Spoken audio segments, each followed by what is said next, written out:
सो आज का हमारा टॉपिक है डाइपोल मोमेंट, ठीक, जिसको हम म्यू से रिप्रेजेंट करते हैं। ठीक है, तो डाइपोल मोमेंट क्या होता है और इसकी क्या एप्लीकेशंस है केमिस्ट्री के अंदर, उसके बारे में हम बात करेंगे कि हमें डाइपोल मोमेंट पढ़ने की जरूरत क्यों पड़ती है केमिस्ट्री के अंदर। ठीक, नाउ डाइपोल मोमेंट को स्टार्ट करने से पहले we must be knowing what basically a dipole is. ठीक, तो सबसे पहले हम बात करेंगे कि डाइपोल किसको कहते हैं। ठीक है, नाउ डाइपोल नाम से ही पता चलता है, डाई का मतलब दो, ठीक है ना, तो डाइपोल का मतलब होता है दो पोल्स। ठीक, पोल्स हम बोल सकते हैं दो अपोजिट एंड्स को। ठीक है, जैसे कि आप लोगों को पता है, अगर हम एक मैग्नेट, बार मैग्नेट की बात करें तो बार मैग्नेट के अंदर दो पोल्स होते हैं। ठीक, एक को हम नॉर्थ पोल कहते हैं और दूसरे को साउथ पोल कहते हैं। ठीक है, इसी तरीके से हमारे पास इलेक्ट्रिकल डाइपोल्स भी होते हैं। ठीक है, और इलेक्ट्रिकल डाइपोल्स हम उन स्पीशीज को कहेंगे, उन सब्सटेंसेस को कहेंगे जिनमें दो इलेक्ट्रिकल पोल्स होंगे। दो इलेक्ट्रिकल पोल्स का मतलब यहां पे पॉजिटिव पोल और नेगेटिव पोल होगा,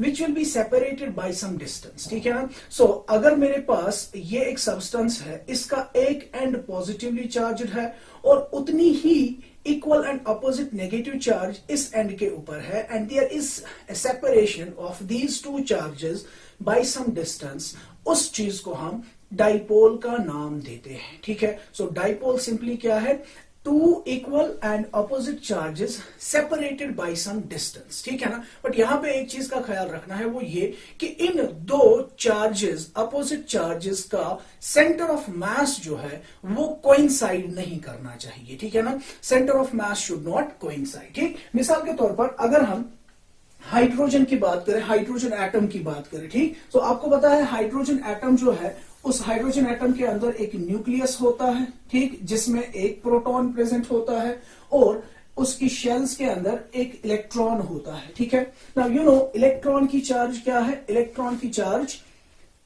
it is equal to 1.602 into 10 to the power minus 19 coulombs। ठीक है ना, इनफैक्ट इट इज नेगेटिव। ठीक है, इसी तरीके से प्रोटॉन की भी चार्ज बिल्कुल उतनी ही होती है, that is positive 1.602 into 10 to the power minus 19 coulombs. ठीक है ना, नाउ यहां पे भी दो इक्वल और अपोजिट चार्जेस सेपरेटेड है बाय सम डिस्टेंस। ठीक, तो क्या हम इसको भी डाइपोल कहेंगे? नहीं, इसको हम डाइपोल नहीं कह सकते हैं। क्यों नहीं डाइपोल कहेंगे हम यहां पे? क्योंकि वी नो कि इलेक्ट्रॉन जो है यहां पे, आपको पता होगा कि हाइड्रोजन एटम की कॉन्फ़िगरेशन 1s1 है। ठीक है, और 1s1 का मतलब इसमें जो ये एकलौता इलेक्ट्रॉन प्रेजेंट है ये s ऑर्बिटल में प्रेजेंट है। ठीक, और s ऑर्बिटल का आपको पता है इलेक्ट्रॉन डेंसिटी स्फेरिकली सिमेट्रिकल होती है। ठीक है, तो ये इलेक्ट्रॉन जो है ये basically it is spherically symmetrically distributed around this nucleus. As a result of that इस इलेक्ट्रॉन का सेंटर ऑफ मास जो होगा वो इस स्फीयर के सेंटर में होगा, that is in the nucleus. ठीक है ना, सो दैट मीन्स इसका सेंटर ऑफ मास और इसका सेंटर ऑफ मास दोनों का क्या कर रहा है, कोइंसाइड कर रहा है।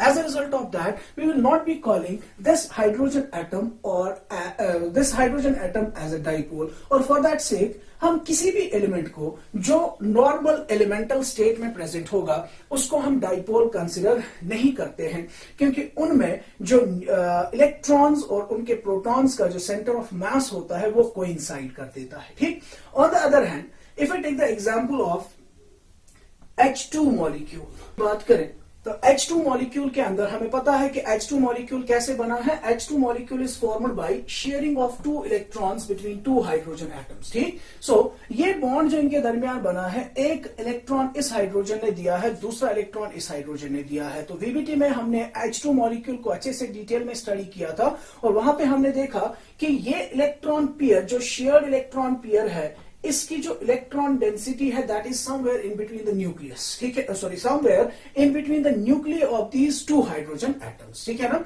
और हमने बताया वहां पे कि इन इलेक्ट्रॉन पेयर, इस इलेक्ट्रॉन पेयर पे जितना फोर्स ऑफ अट्रैक्शन इस हाइड्रोजन का है उतना ही फोर्स ऑफ अट्रैक्शन इस हाइड्रोजन एटम का भी है। ठीक, as a result of that this electron pair should be present at the centre of the bond. ठीक है ना, जिसके नतीजे में ना ही इस हाइड्रोजन एटम के ऊपर कोई चार्ज डेवलप होगी और ना ही इस हाइड्रोजन एटम के ऊपर कोई चार्ज डेवलप होगी। ठीक, On the other hand, if I take the example of a heteronuclear diatomic molecule, for example, HF molecule, hydrogen fluoride, ठीक, HF molecule कैसे बनता है? We know HF molecule is formed by the sharing of electrons between hydrogen atom and fluorine atom, ठीक है, और ये bond भी बिल्कुल उसी तरीके से बनता है जिस तरीके से H2 molecule के अंदर बॉन्ड बनता है। कैसे? हाइड्रोजन अपना एक इलेक्ट्रॉन और फ्लोरीन अपना एक इलेक्ट्रॉन देता है, ठीक, तो वो electron density that should B accumulated somewhere, कहां पे?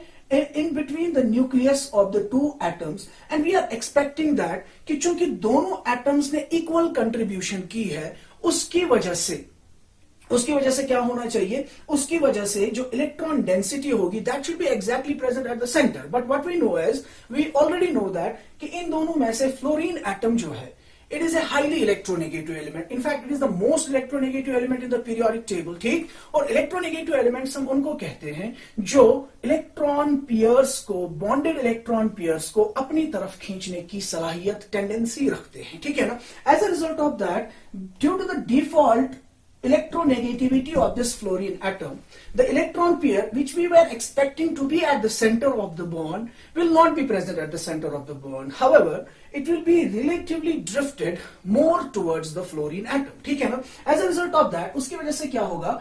इलेक्ट्रॉन डेंसिटी किसकी तरफ होगी? फ्लोरीन की तरफ होगी, ठीक? तो फ्लोरीन की तरफ इलेक्ट्रॉन डेंसिटी जाने की वजह से क्या होगा? फ्लोरीन का साइड जो है it will B electron rich, और हाइड्रोजन का साइड जो होगा it will B relatively electron deficient, ठीक है ना? जाहिर सी बात है, जितनी इलेक्ट्रॉन डेंसिटी फ्लोरीन ने अपनी तरफ खींची उतनी ही डेफिशिएंसी हाइड्रोजन के अंदर भी हो गई, ठीक है ना? As a result of that, क्योंकि इस साइड पे इलेक्ट्रॉन डेंसिटी ज्यादा है और इलेक्ट्रॉन्स की चार्ज नेगेटिव होती है, वी से दैट इस फ्लोरीन के ऊपर थोड़ी बहुत एक्स्ट्रा नेगेटिव चार्ज डेवलप होगी, जिसको हम डेल्टा नेगेटिव से दिखाते हैं। डेल्टा नेगेटिव का मतलब होता है slight negative charge, ठीक है ना? Similarly, due to the deficiency of the electrons, this hydrogen part it will achieve a slight positive charge, ठीक है ना? As a result of that, अगर हम अब इस मॉलिक्यूल को देखें तो इस मॉलिक्यूल में हमें क्लियरली नजर आ रहा है कि दो एंड्स डेवलप हो रहे हैं, दो एंड्स ऐसे बन रहे हैं जिनमें एक एंड के ऊपर कुछ पॉजिटिव चार्ज है और उतनी ही अपोजिट नेगेटिव चार्ज दूसरे एंड के ऊपर भी है, ठीक है ना? और इन दो के दरमियान कुछ डिस्टेंस भी जनरेट हो रही है, ठीक? और यहां पे मॉलिक्यूल्स के केस में इस डिस्टेंस को जो दो एटम्स के दरमियान होती है, इस डिस्टेंस को हमने क्या नाम दिया था बॉन्डिंग में? हमने इसको नाम दिया था bond length. We call it as bond length, ठीक? So what is the bond length? Bond length is the distance of separation between the two bonded atoms, ठीक है ना? नाउ इस स्पीशीज को, इस HF मॉलिक्यूल को मैं यहां पे डाइपोल का नाम दे सकता हूं, ठीक है ना? डाइपोल का नाम दे सकते हैं, क्यों?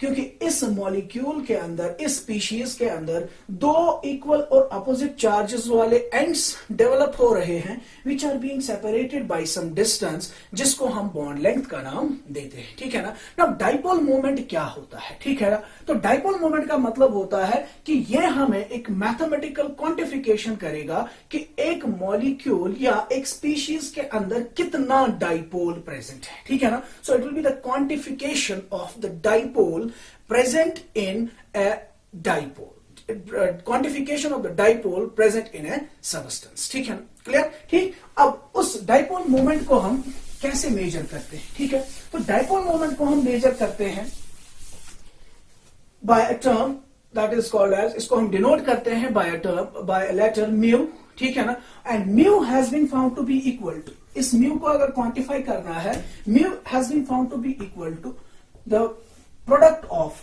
The magnitude of the charges, ठीक? जैसे यहां पे पॉजिटिव चार्ज है उतनी ही नेगेटिव चार्ज है, ठीक है ना? सो चाहे पॉजिटिव या चाहे नेगेटिव, क्योंकि इन दोनों की चार्ज जो होगी वो क्या होगी? Equal and opposite, that should be equal and opposite, ठीक? तो इन दोनों के ऊपर कितनी चार्ज प्रेजेंट है, आइदर पॉजिटिव और नेगेटिव चार्ज, ठीक? उसका magnitude multiplied by the distance of separation between the two charges, ठीक? The distance of separation between the two charges, and here in this case in the chemistry we call that distance of separation as bond length. ठीक है ना? तो इस term को हम नाम देते हैं डाइपोल मोमेंट. डाइपोल मोमेंट क्या करेगा? ये क्वांटिफाई करेगा कि एक स्पीशीज के अंदर कितना डाइपोल प्रेजेंट है. ठीक है, और वो डाइपोल किस पर डिपेंड करेगा?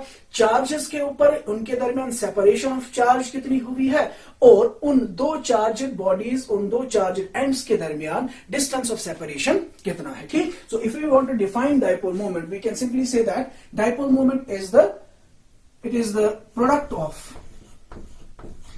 dipole moment is the product of magnitude of charge and the distance of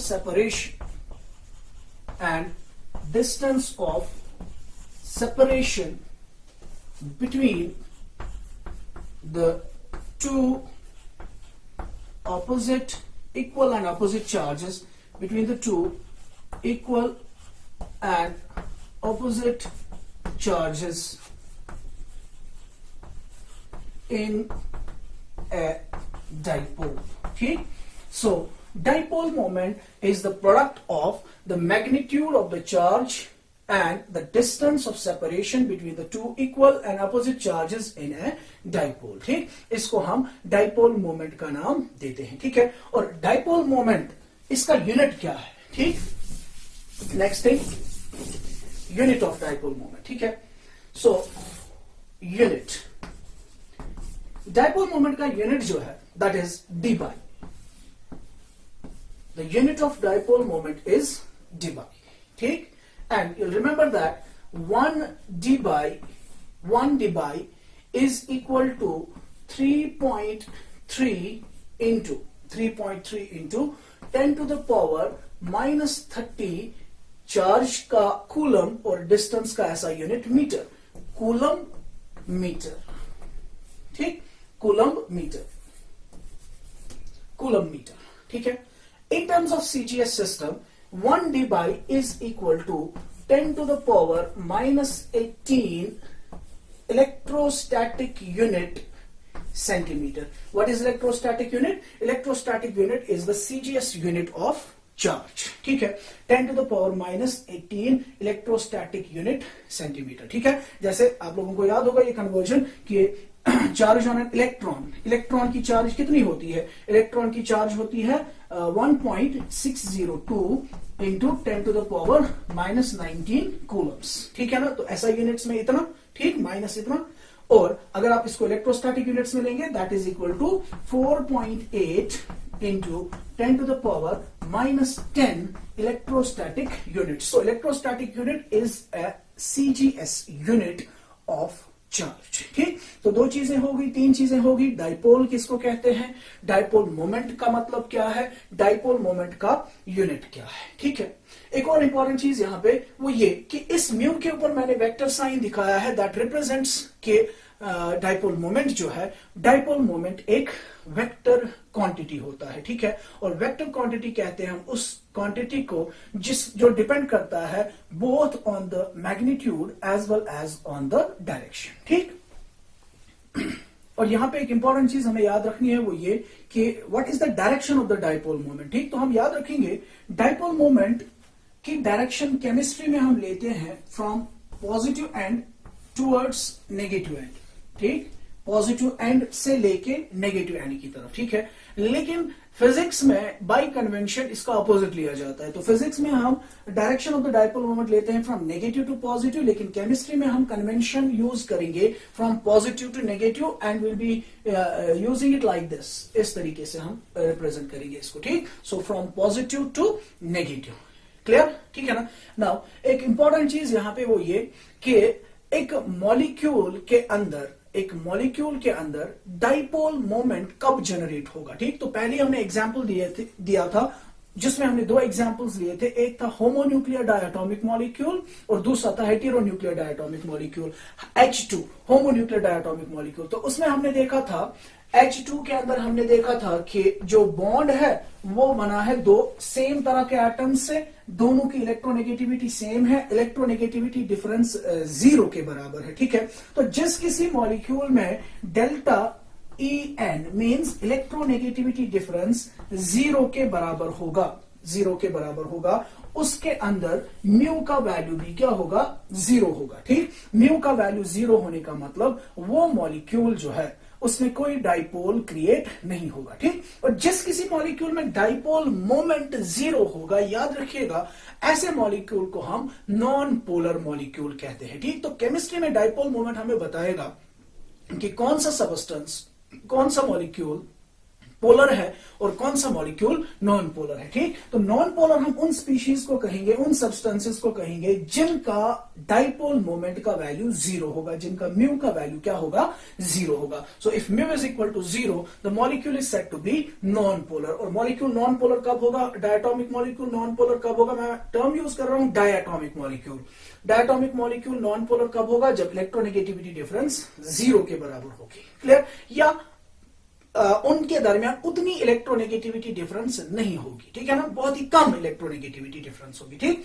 Now, on the other hand, if we have a heteronuclear diatomic molecule like HF, like HCl, ठीक है, अगर हमारे पास हेटेरोन्यूक्लियर diatomic molecules हैं जिनमें दो atoms के दरमियान delta En is not equal to 0, ठीक है, delta En means electronegativity difference जब भी दो एटम्स के दरमियान 0 के बराबर नहीं होगी तो जाहिर सी बात है उसमें एक स्पीशीज ज्यादा इलेक्ट्रोनेगेटिव होगा, दूसरा स्पीशीज कम इलेक्ट्रोनेगेटिव होगा। जो ज्यादा इलेक्ट्रोनेगेटिव एलिमेंट होगा वो इलेक्ट्रॉन डेंसिटी को अपनी तरफ खींचेगा, उसका एंड नेगेटिव एंड बन जाएगा और दूसरा अपोजिट एंड पॉजिटिव एंड बन जाएगा। नतीजे के तौर पर उनके अंदर एक डाइपोल क्रिएट होगा और ऑब्वियसली उसमें डाइपोल मोमेंट होगा, ठीक। और डाइपोल मोमेंट का वैल्यू नॉन जीरो होगा, it will not be equal to 0, ठीक। सो हमने याद रखा कि डायटोमिक मॉलिक्यूल्स के अंदर जब भी एटम्स के दरमियान इलेक्ट्रोनेगेटिविटी डिफरेंस होगी, मॉलिक्यूल का म्यू नॉन जीरो होगा। ऐसे मॉलिक्यूल्स को हम पोलर मॉलिक्यूल्स कहेंगे क्योंकि इनमें पोल्स डेवलप होते हैं, डाइपोल्स डेवलप होते हैं। और जिनमें इलेक्ट्रोनेगेटिविटी डिफरेंस 0 होगा उनमें म्यू भी 0 होगा। उन स्पीशीज को हम नॉन पोलर स्पीशीज का नाम देंगे, ठीक।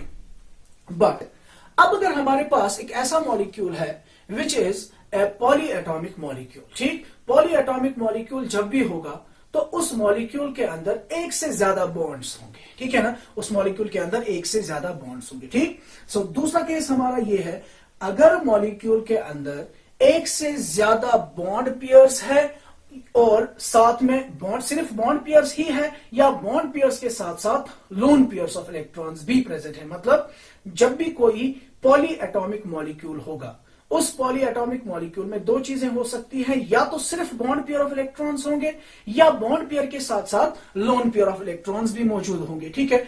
ऐसे स्पीशीज के अंदर, ऐसे मॉलिक्यूल्स के अंदर ओवरऑल मॉलिक्यूल पोलर होगा कि नहीं होगा ये डिपेंड करेगा इन सभी इलेक्ट्रॉन पेयर्स, मतलब बॉन्ड पेयर्स और लोन पेयर्स के इंडिविजुअल बॉन्ड मोमेंट्स के ऊपर वो डिपेंड नहीं करेगा, वो उनके वेक्टर सम के ऊपर डिपेंड करेगा। क्या मतलब, कहने का मतलब ये है, अगर हम एक एग्जांपल से अंडरस्टैंड करने की कोशिश करें, ठीक। For example we have carbon dioxide. अगर मैं कार्बन डाइऑक्साइड मॉलिक्यूल की बात करूं, CO2, ठीक है, तो अगर आप थोड़ा concepts of this VBT use करेंगे, रिवाइव करेंगे दिमाग में, तो अगर मैं आपसे कहूं what will be the shape of this molecule, ठीक, तो फौरन आपके दिमाग में आएगा कार्बन डाइऑक्साइड, इसका स्टीरिक नंबर 2 होता है तो इसकी जो ज्योमेट्री होगी वो लीनियर होगी और इसकी शेप जो है वो भी लीनियर होगी, इफ यू रिमेंबर, ठीक है ना। नाउ अगर मैं आपसे कहूं इसमें कितने बॉन्ड्स प्रेजेंट है, 2 बॉन्ड्स है, कार्बन और ऑक्सीजन, कार्बन और ऑक्सीजन, ठीक। नाउ अगर मैं आपसे कहूं इस कार्बन ऑक्सीजन का इंडिविजुअली इसको कंपेयर करें, तो इंडिविजुअली अगर आप देखेंगे ऑक्सीजन की इलेक्ट्रोनेगेटिविटी ज्यादा है, कार्बन की इलेक्ट्रोनेगेटिविटी कम है। ये डेल्टा पॉजिटिव हो जाएगा, ये डेल्टा नेगेटिव हो जाएगा। As a result of that इसमें डायपोल मोमेंट आएगा कि नहीं आएगा? यस, ऑब्वियसली आ जाएगा। और उसकी डायरेक्शन क्या होगी? Positive to negative.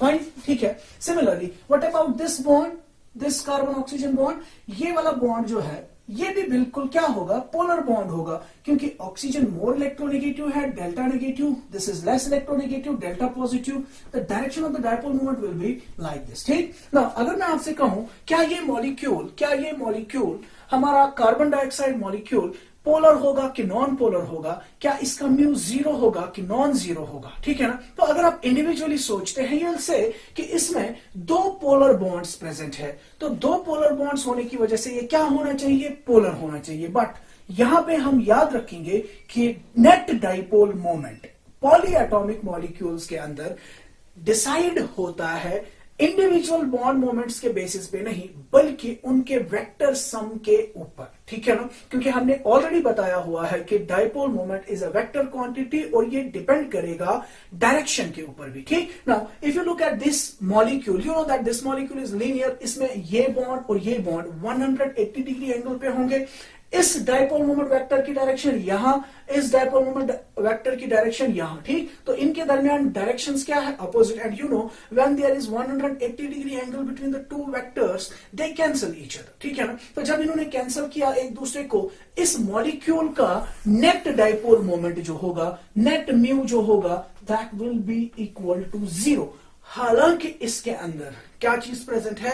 दो पोलर बॉन्ड्स प्रेजेंट है, मगर फिर भी मॉलिक्यूल पोलर नहीं है, ये नॉन पोलर मॉलिक्यूल होगा। ब्यूटी इसकी ये है, क्योंकि किसकी वजह से है ये सब कुछ? क्योंकि डायपोल मोमेंट जो है वो एक वेक्टर क्वांटिटी होता है और वो डिपेंड करता है ओवरऑल बॉन्ड मोमेंट्स के वेक्टर सम के ऊपर। क्लियर, ठीक है। इसी तरीके से सो हमने याद रखा कि it will depend upon both, it will depend upon the vector sum of the bond moments, ठीक। और बॉन्ड मोमेंट्स में दोनों आएंगे, बॉन्ड पेयर मोमेंट भी आएगा और लोन पेयर मोमेंट भी आ जाएगा, ठीक। बॉन्ड पेयर मोमेंट भी आ जाएगा और लोन पेयर मोमेंट भी आ जाएगा, ठीक। जैसे यहां पे बॉन्ड पेयर्स दो है, लोन पेयर कोई नहीं, ठीक है ना। अगर किसी मॉलिक्यूल के अंदर लोन पेयर ऑफ इलेक्ट्रॉन भी प्रेजेंट है, ठीक है ना, तो लोन पेयर्स जो होते हैं they also contribute towards the dipole moment, ठीक है। क्योंकि हमें पता है जो lone pair of electrons present होते हैं they are always occupying hybrid orbitals, they occupy usually mostly they occupy hybrid orbitals, ठीक। और हाइब्रिड ऑर्बिटल्स का अगर आपको याद होगा, हाइब्रिड ऑर्बिटल्स की हमने शेप ऐसे दिखाई थी, एक बड़ा लोब और एक छोटा सा लोब, ठीक है। As a result of that जब हम ये देख रहे हैं तो इसका मतलब ये हुआ कि इस बड़े से लोब में इलेक्ट्रॉन को फाइंड करने की टेंडेंसी ज्यादा है, इसमें इलेक्ट्रॉन डेंसिटी ज्यादा है और इसमें इलेक्ट्रॉन डेंसिटी कम है, ठीक। सो एक लोब में इलेक्ट्रॉन डेंसिटी ज्यादा, एक लोब में इलेक्ट्रॉन डेंसिटी कम, तो ये वाला लोब डेल्टा नेगेटिव माना जाएगा और ये वाला लोब डेल्टा पॉजिटिव माना जाएगा। As a result of that it will also have its own dipole moment, ठीक। सो लोन पेयर का भी अपना क्या होता है? लोन पेयर का भी अपना एक इंडिविजुअल डाइपोल मोमेंट होता है, ठीक है। और यहां पे आप एक और चीज याद रखेंगे, वो ये कि मोस्टली यूजुअली क्या होता है? लोन पेयर की वजह से जो डाइपोल मोमेंट वेक्टर बनता है वो मैग्नीट्यूड में बॉन्ड पेयर के लिहाज से ज्यादा होता है, ठीक। So lone pair, magnitude of the lone pair moment is greater than the magnitude of the bond pair moment, ठीक है। ये एक ऐसे एग्जाम्पल से हम यहां पे देखेंगे। For example we have PH3, ठीक। तो अगर मैं आपसे कहूं PH3 का स्ट्रक्चर कैसा होगा, आपको पता है फॉस्फोरस के पास 5 इलेक्ट्रॉन्स है, 3 बॉन्ड्स बना रहा है, तो टोटल में क्या करेगा? एक हाइड्रोजन के साथ, दूसरा दूसरे हाइड्रोजन के साथ, तीसरा तीसरे हाइड्रोजन के साथ, और उसके ऊपर क्या बच जाएगा? एक लोन पेयर ऑफ इलेक्ट्रॉन्स, ठीक है ना। नाउ अगर मैं आपसे कहूं क्या इसके जो ये बॉन्ड्स है, क्या ये पोलर है कि नॉन पोलर है? पोलर है कि नॉन पोलर है वो कौन बताएगा? Electronegativity difference. और and if you remember, phosphorus की इलेक्ट्रोनेगेटिविटी होती है 2.1 on Pauling scale.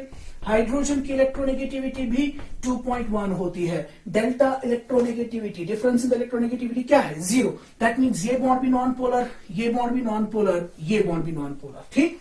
As a result of that molecule क्या होना चाहिए? मॉलिक्यूल होना चाहिए non polar. But the beauty of dipole moment vector is this कि ये मॉलिक्यूल, हालांकि इसमें कोई भी पोलर बॉन्ड प्रेजेंट नहीं है, बट स्टिल इस कंपाउंड का डायपोल मोमेंट जो होता है वो नॉन जीरो होता है। That means this is a polar molecule. ठीक। क्यों पोलर है? क्योंकि इसमें जो ये loan pair of electron present है, इसका अपना नेट डायपोल मोमेंट है और उसकी डायरेक्शन ये है। ठीक। So because of the dipole moment of या मोमेंट या this, because of the lone pair moment, this molecule has a non-zero dipole moment and this will be considered as a polar molecule। ठीक है। So overall conclusion ये रहा कि अगर किसी molecule के अंदर, पॉलीएटॉमिक मॉलिक्यूल के अंदर एक से ज्यादा पोलर बॉन्ड्स है, जरूरी नहीं है कि वो हमेशा पोलर होगा। ठीक। और अगर किसी मॉलिक्यूल के अंदर कोई भी पोलर बॉन्ड नहीं है लेकिन उसके अंदर कुछ loan pair of electrons present है, तो वो पोलर हो भी सकता है। ठीक। क्योंकि लोन पेयर का अपना एक डायपोल मोमेंट होता है। ठीक है। और लोन पेयर का डायपोल मोमेंट बॉन्ड पेयर के मुकाबले में क्या होता है? ज्यादा। ठीक है। और अगर आप लोन पेयर्स की बात करें, हमने बताया वो कहां पे ऑक्यूपाई होते हैं? हाइब्रिड ऑर्बिटल्स में। Now hybrid orbitals can be of different types. They can be sp hybrid orbital, they can be sp2 hybrid orbital, they can be sp3 hybrid orbital। ठीक। तो आप याद रखेंगे कि sp हाइब्रिड ऑर्बिटल, अगर lone pair sp hybrid orbital में है, उसका डायपोल मोमेंट ज्यादा होगा sp2 से, sp2 का ज्यादा होगा sp3 से। ठीक है। तो ये बात हुई यहां पे बॉन्ड पेयर मोमेंट्स की, बॉन्ड पेयर मोमेंट्स की और लोन पेयर मोमेंट्स की। आई होप कि आप लोगों ने ये अंडरस्टैंड कर लिया। ठीक है। तो ओवरऑल में हमने बताया डायपोल मोमेंट क्या होता है और डायपोल मोमेंट की प्रॉपर्टीज क्या क्या है और डायपोल मोमेंट का जो यूनिट है वो क्या है। ठीक है। नाउ उसके बाद हम क्या करेंगे? Now we will move to the applications part of dipole moment.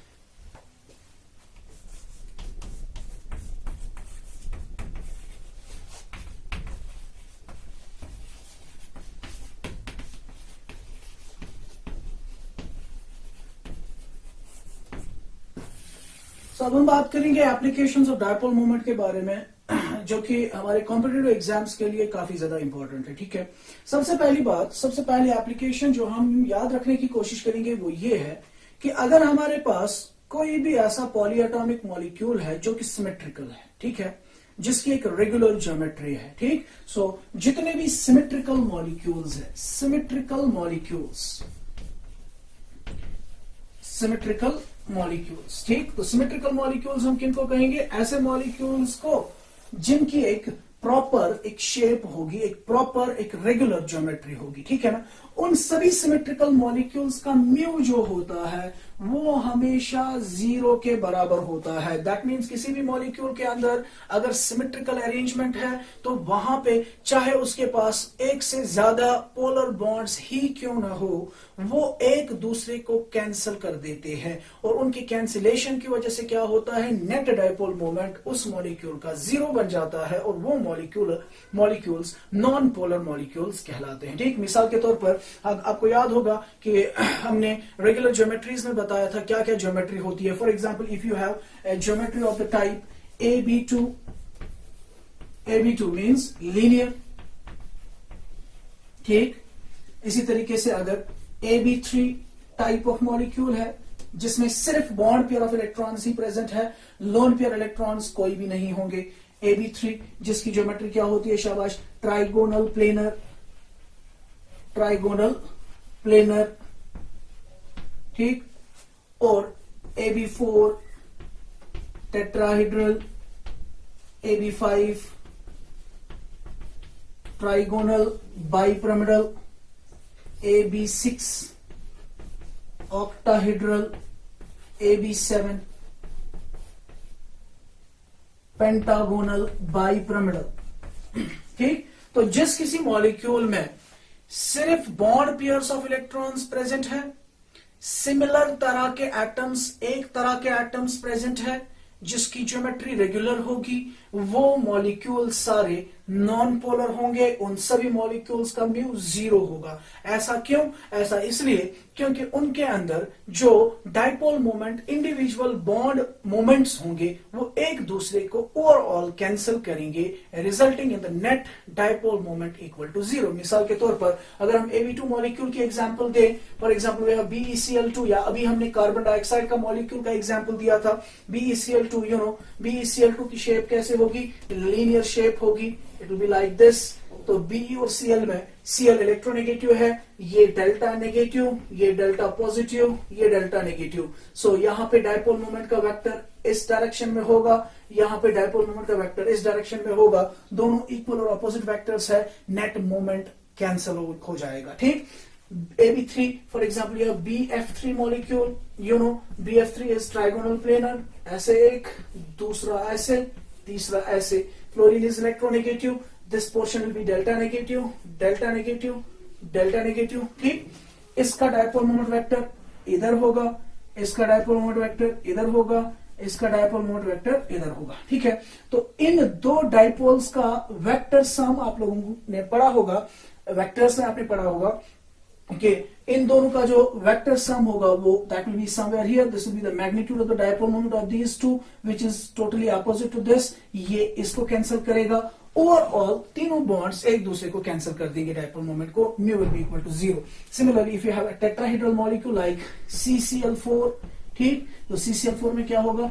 एक बॉन्ड ऐसे होगा, दूसरा इधर होगा, तीसरा इधर होगा, चौथा इधर होगा। ठीक। इसका डाइपोल मोमेंट वेक्टर ऐसे, इसका ऐसे, इसका ऐसे और इसका ऐसे। ठीक। क्योंकि ज्योमेट्री सिमेट्रिकल है, मॉलिक्यूल सिमेट्रिकल है, इनके डाइपोल मोमेंट्स का वेक्टर्स का सम ऐसे होगा कि ये एक दूसरे को कैंसिल कर देंगे। सिमिलरली ट्राइगोनल बाइपिरामिडल में भी ऐसा ही होगा, ऑक्टाहेड्रल में भी ऐसा ही होगा, पेंटागोनल बाइपिरामिडल में भी ऐसा ही होगा। ठीक। तो हमने याद रखा कि जब भी किसी मॉलिक्यूल की शेप सिमेट्रिकल होगी, रेगुलर ज्योमेट्री होगी, सिर्फ बॉन्ड पेयर्स होंगे, इन ज्योमेट्रीज में से कोई ज्योमेट्री होगी तो उनका हमेशा म्यू जो होगा that will be equal to 0। ठीक। और अगर नंबर सेकंड, अगर किसी भी मॉलिक्यूल के अंदर उस मॉलिक्यूल की शेप अनसिमेट्रिकल है, ठीक है ना, मींस इरेगुलर ज्योमेट्री है, मतलब बॉन्ड पेयर्स के साथ साथ लोन पेयर्स ऑफ इलेक्ट्रॉन्स भी प्रेजेंट है उसके अंदर। ठीक। तो ऐसे में उन मॉलिक्यूल्स का नेट म्यू जो होगा that will be non zero and such molecules will be polar in nature. ठीक। सो अब हम बात करेंगे अनसिमेट्रिकल मॉलिक्यूल्स की।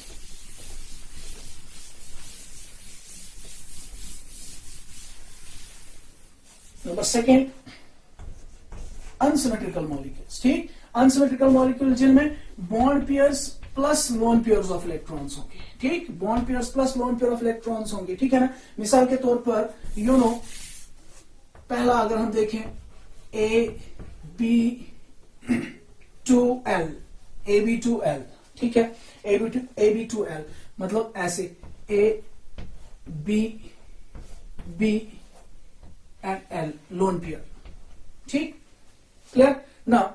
लेट सपोज कि यहां पे जो B है ये ज्यादा इलेक्ट्रोनेगेटिव है, ठीक है, और A लेस इलेक्ट्रोनेगेटिव है। ठीक है ना।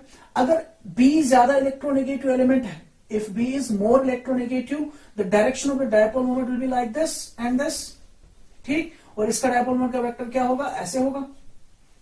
ठीक है। नाउ यू कैन सी, अगर मैं इन दोनों का क्या निकालूं? इन दोनों का जो प्रोडक्ट होगा, vector product of this bond and this bond, that will be somewhere here. ठीक। तो ये इसके ऑपोजिट में जा रहा है, इसके ऑपोजिट में जा रहा है, लेकिन इससे पहले ही हमने बताया था लोन पेयर का डाइपोल मोमेंट वेक्टर ज्यादा मैग्नीट्यूड का होता है, इसका कम मैग्नीट्यूड का होता है। ठीक है ना। तो अगर दो ऑपोजिट वेक्टर्स है मगर इनके मैग्नीट्यूड सेम नहीं है, ठीक है ना, तो क्या ये 100% कैंसिल करेंगे? नहीं, इनका कुछ ना कुछ हिस्सा वहां पे रह जाएगा, जिसकी वजह से ओवरऑल मॉलिक्यूल जो है वो क्या होगा? उसका म्यू नॉन जीरो होगा। ठीक। इसी तरीके से अगर मैं मान के चलूं कि B is less electronegative, A is more electronegative, what will happen? Then direction of vector will be like this. Similarly, the direction of vector will be like this. और इसका डायपोल मोमेंट वेक्टर इस direction में होगा जो कि इसके साथ coincide करेगा, नेट डायपोल मोमेंट जो होगा नॉन जीरो होगा। ठीक, इसी तरीके से इफ यू हैव AB3L और यू हैव AB2L2, AB2L2, ठीक, AB3L means pyramidal geometry, pyramidal shape. You will remember this. For example, you have A1, 2, 3 and 4 like this. ठीक है, तो इसमें भी डायपोल मोमेंट इस लोन पेयर की वजह से, ठीक है ना, वहां पे क्या होगा, वहां पे net dipole moment cancel out नहीं हो जाएगा। देखिए आप फिर से अगर आप देखें, फिर से मैंने आपको बताया था बॉन्डिंग में अगर आपको स्ट्रक्चर्स बनाने आएंगे तो आपका 80% वाला क्वेश्चन जो है वो सॉल्व हो जाएंगे। ठीक, तो एक बार फिर से डायपोल मोमेंट में भी हमें किन की जरूरत पड़ रही है, स्ट्रक्चर्स की, this shapes of the molecules की जरूरत पड़ रही है। ठीक, तो अगर आपको शेप्स और स्ट्रक्चर्स बनाना नहीं आते हैं तो मेहरबानी करके आप मेरे प्रीवियस वीडियोस देख सकते हैं, उनके ऊपर आप नोट्स बना के अच्छे तरीके से समझकर, स्ट्रक्चर्स को समझकर कैसे बनाते हैं, उसके बाद डायपोल मोमेंट की आप वीडियो देख लीजिएगा। ठीक है ना, that will only help you. Otherwise अगर आपको स्ट्रक्चर्स बनाना नहीं आता है तो आपको डायपोल मोमेंट में से क्वेश्चन सॉल्व करना नहीं आएंगे। ठीक है, चलिए, so if it is like this और if it is like this, AB2L2, AB2L2 में क्या होता है, ज्योमेट्री, शाबाश, मैं थोड़ा सा रिपीट करता हूं, ज्योमेट्री क्या होगी, ज्योमेट्री होगी टेट्राहेड्रल, लेकिन शेप क्या होती है, शेप होती है, शाबाश, शेप इज bent. ठीक, so if the shape is bent, again like the previous one, so what will happen, वहां पे क्या होगा, वहां पे म्यू जो होगा that will be non zero. ठीक, इसी तरीके से if you have any other unsymmetrical shape, for example you have AB4L, you have AB3L2, you have AB2L3, ठीक है ना। नाउ AB2L3 ये भी अनसिमेट्रिकल है, ये भी अनसिमेट्रिकल है, ये भी अनसिमेट्रिकल है, मगर अगर आप इसको ले लें, इसको हम अलग से दिखाएंगे, इन दोनों का अगर आप देख लीजिए, इन दोनों का म्यू नॉन जीरो होगा, लेकिन इसका म्यू जो होगा that will be equal to zero, इसका म्यू जीरो के बराबर होगा। कैसे,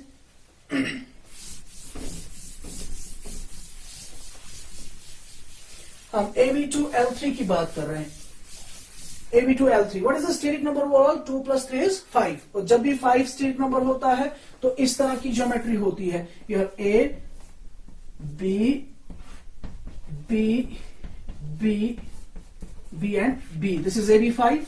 Now if you have AB2L3, that means 3 lone pair से, और हमने पढ़ाया हुआ है बेंट्स रूल, बेंट्स रूल के हिसाब से तीनों लोन पेयर ऑफ इलेक्ट्रॉन्स कौन सी पोजीशन ऑक्यूपाई करेंगे, इक्वेटोरियल पोजीशन, दैट मींस यहां पे लोन पेयर होगा, यहां पे भी लोन पेयर होगा और यहां पे भी लोन पेयर ऑफ इलेक्ट्रॉन्स होगा। ठीक है, नाउ इसका डायपोल मोमेंट वेक्टर ये, इसका डायपोल मोमेंट वेक्टर ये, इसका डायपोल मोमेंट वेक्टर ये और ये, इनका नेट डायपोल मोमेंट इधर से होगा जो कि इसको कैंसिल कर देगा।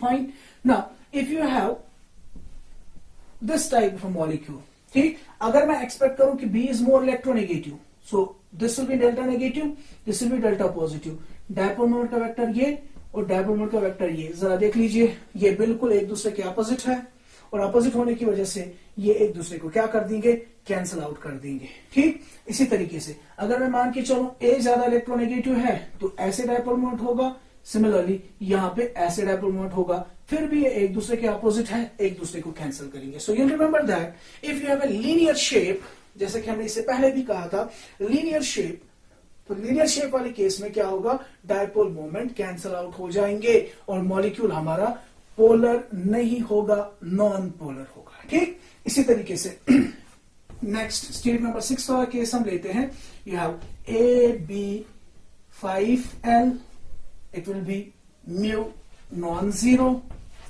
यू हैव AB4L2, AB4L2, यहां पे ध्यान देना है, AB4L2, तो अगर आपको याद होगा AB4L2 बिल्कुल इस तरीके से होगा, 1 2 3 and 4, this is the square planar, और उसके ऊपर एक लोन पेयर, नीचे एक लोन पेयर। ठीक, तो इसका डायपोल मोमेंट वेक्टर इधर, इसका डायपोल मोमेंट वेक्टर इधर, एक दूसरे को कैंसिल कर देंगे। Now if B is more electronegative, I will say ऐसे होगा, इसका ऐसे होगा, इसका ऐसे होगा, इसका ऐसे होगा, फाइन, ठीक है। तो ये इसको कैंसिल करेगा, ये इसको कैंसिल करेगा, इसका म्यू 0 के बराबर होगा, ठीक है। सो हमने कुछ इंपॉर्टेंट केसेस यहां पे डिस्कस किए जिसमें हमने देखा कि जब भी मॉलिक्यूल की शेप सिमेट्रिकल होती है, तो ये भी है ना सिमेट्रिकल शेप, शेप की अगर हम बात करें, ज्योमेट्री की नहीं, इसकी सिमेट्रिकल शेप है ना, स्क्वायर प्लेनर शेप है, ठीक। तो जब भी सिमेट्रिकल शेप मॉलिक्यूल्स होंगे, उनकी जो नेट डायपोल मोमेंट वेक्टर्स जो होंगे वो एक दूसरे को कैंसिल करेंगे और उनका नेट डायपोल मोमेंट 0 के बराबर होगा। वो नॉन पोलर मॉलिक्यूल्स कहलाएंगे और बाकी जो है हमारे वो पोलर मॉलिक्यूल्स कहलाएंगे, ठीक है।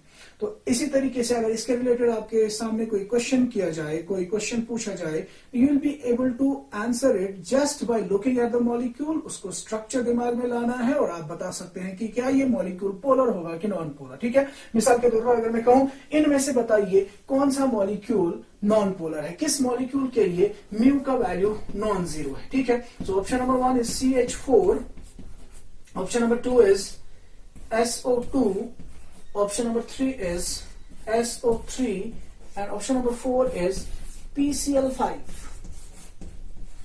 ठीक। आपको बताना है इनमें से नॉन पोलर मॉलिक्यूल कौन सा है। शाबाश।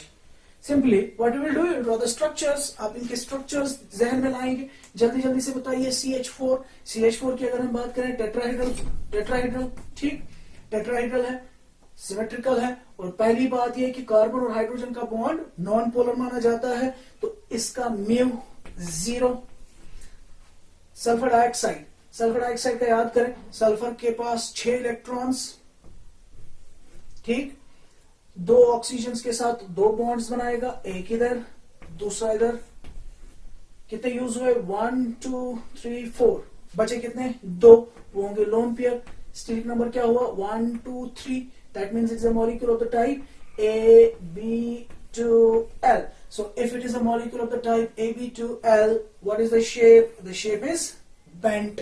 Shape is bent. That means ये डायपोल मोमेंट वेक्टर इधर, ये डायपोल मोमेंट वेक्टर इधर, इसका इधर, तो इनका मैग्नीट्यूड यहां से होगा, लेकिन ये एक दूसरे को कैंसिल नहीं करेंगे, इसका म्यू नॉन जीरो होगा, ठीक। What about SO3?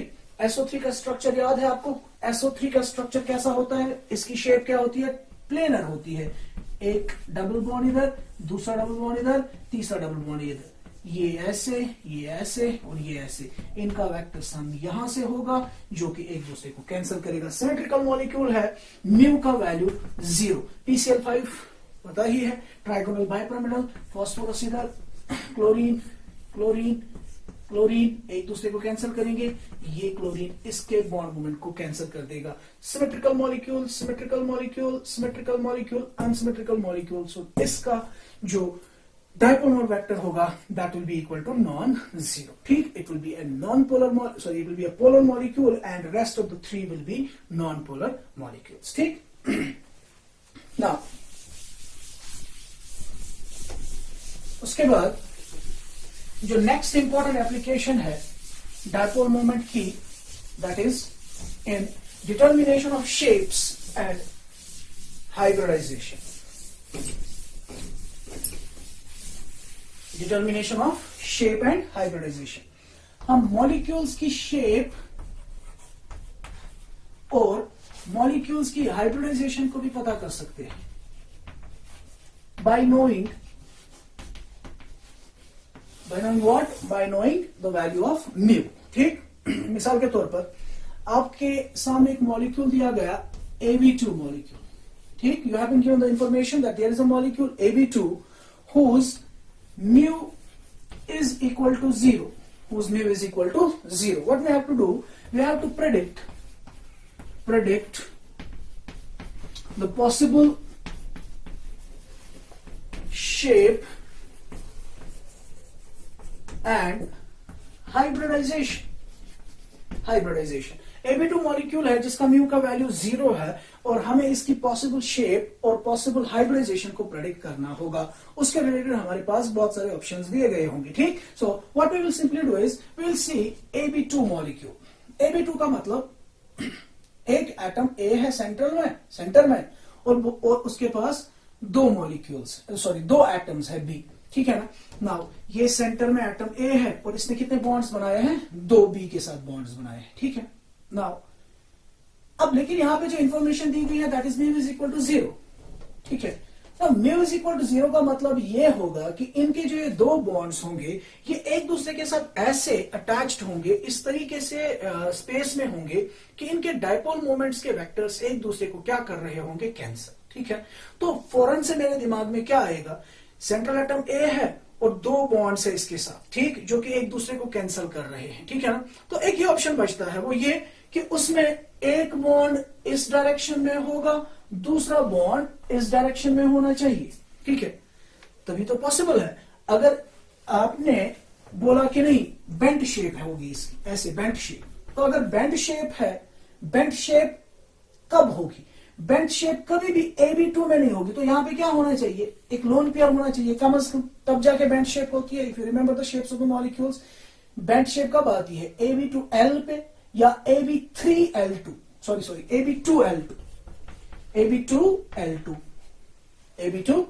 तब जाके बेंट शेप आती है, ठीक है ना। चाहे इस तरीके से हो या इस तरीके से हो, इससे पहली वाली एप्लीकेशन में हमने बताया जब भी ऐसा केस होगा म्यू क्या होगा, नॉन जीरो, जब भी ऐसा केस होगा म्यू क्या होगा, नॉन जीरो। तो दैट मीन्स ना ये ऑप्शन होगा ना ही ये ऑप्शन हो सकता है, क्लियर, ठीक है ना, फाइन, ठीक। So that means there is only one option left, that is this, ठीक है ना।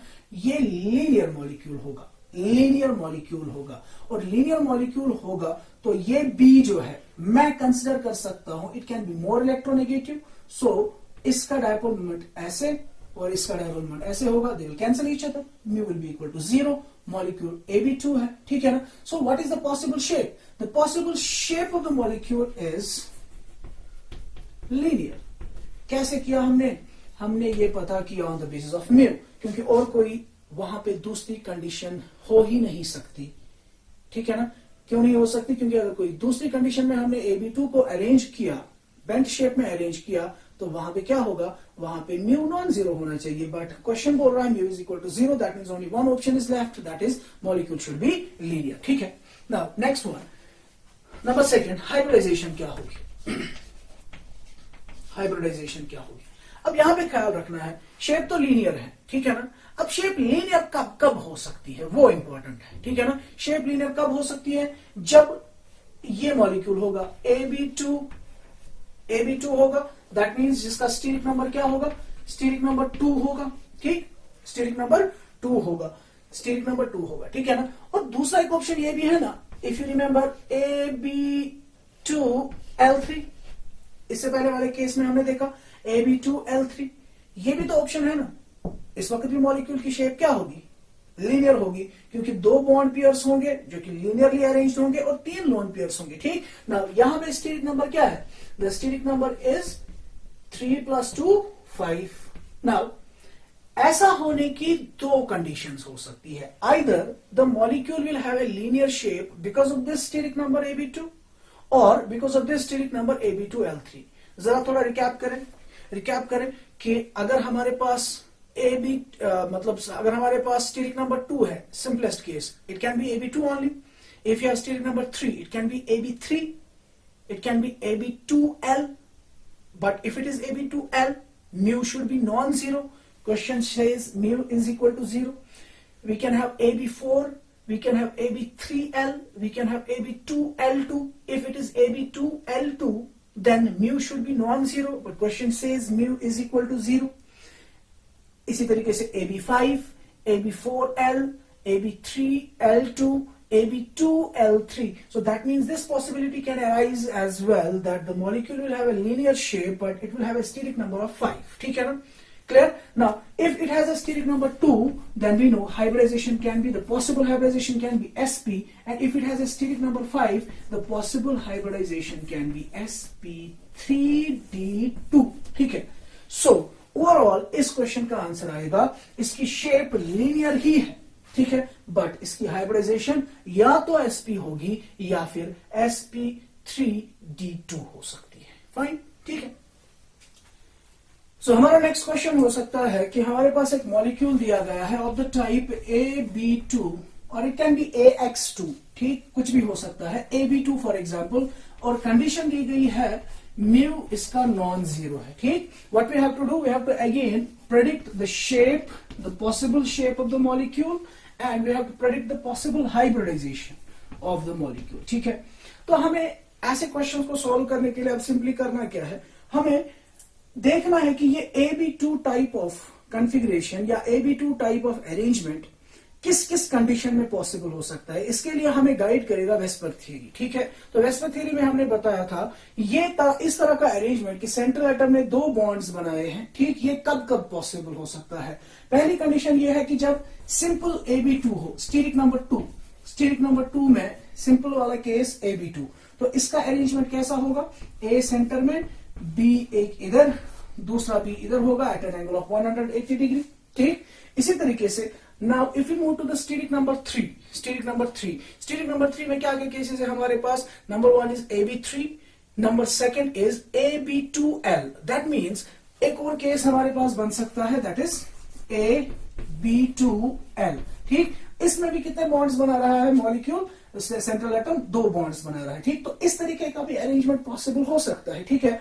अगर इस तरीके का अरेंजमेंट पॉसिबल हुआ, so what will be the arrangement, what will be the shape of the molecule और what will be the geometry of the molecule. इसको हम कैसे रिप्रेजेंट करते हैं, yes you know, steric number 3 means trigonal planar, एक B इधर होगा, दूसरा बी इधर होगा और एक लोन पेयर यहां पे होगा, ठीक।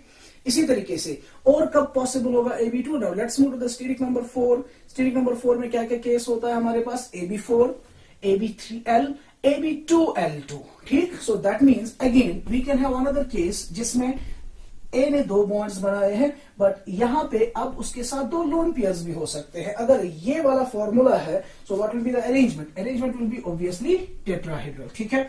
सो B, अनदर B, एक लोन पेयर, एक और लोन पेयर, ठीक। इस तरीके का अरेंजमेंट होगा, शाबाश, ठीक।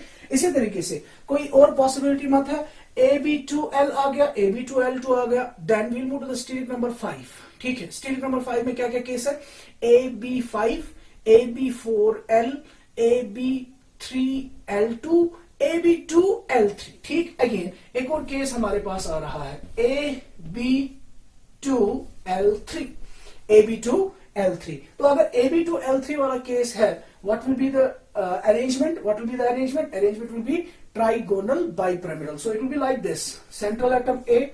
Now you know lone pairs कहां पे ऑक्यूपाई होती है according to Bend's rule? वो ऑक्यूपाई करेंगे इक्वेटोरियल पोजीशंस।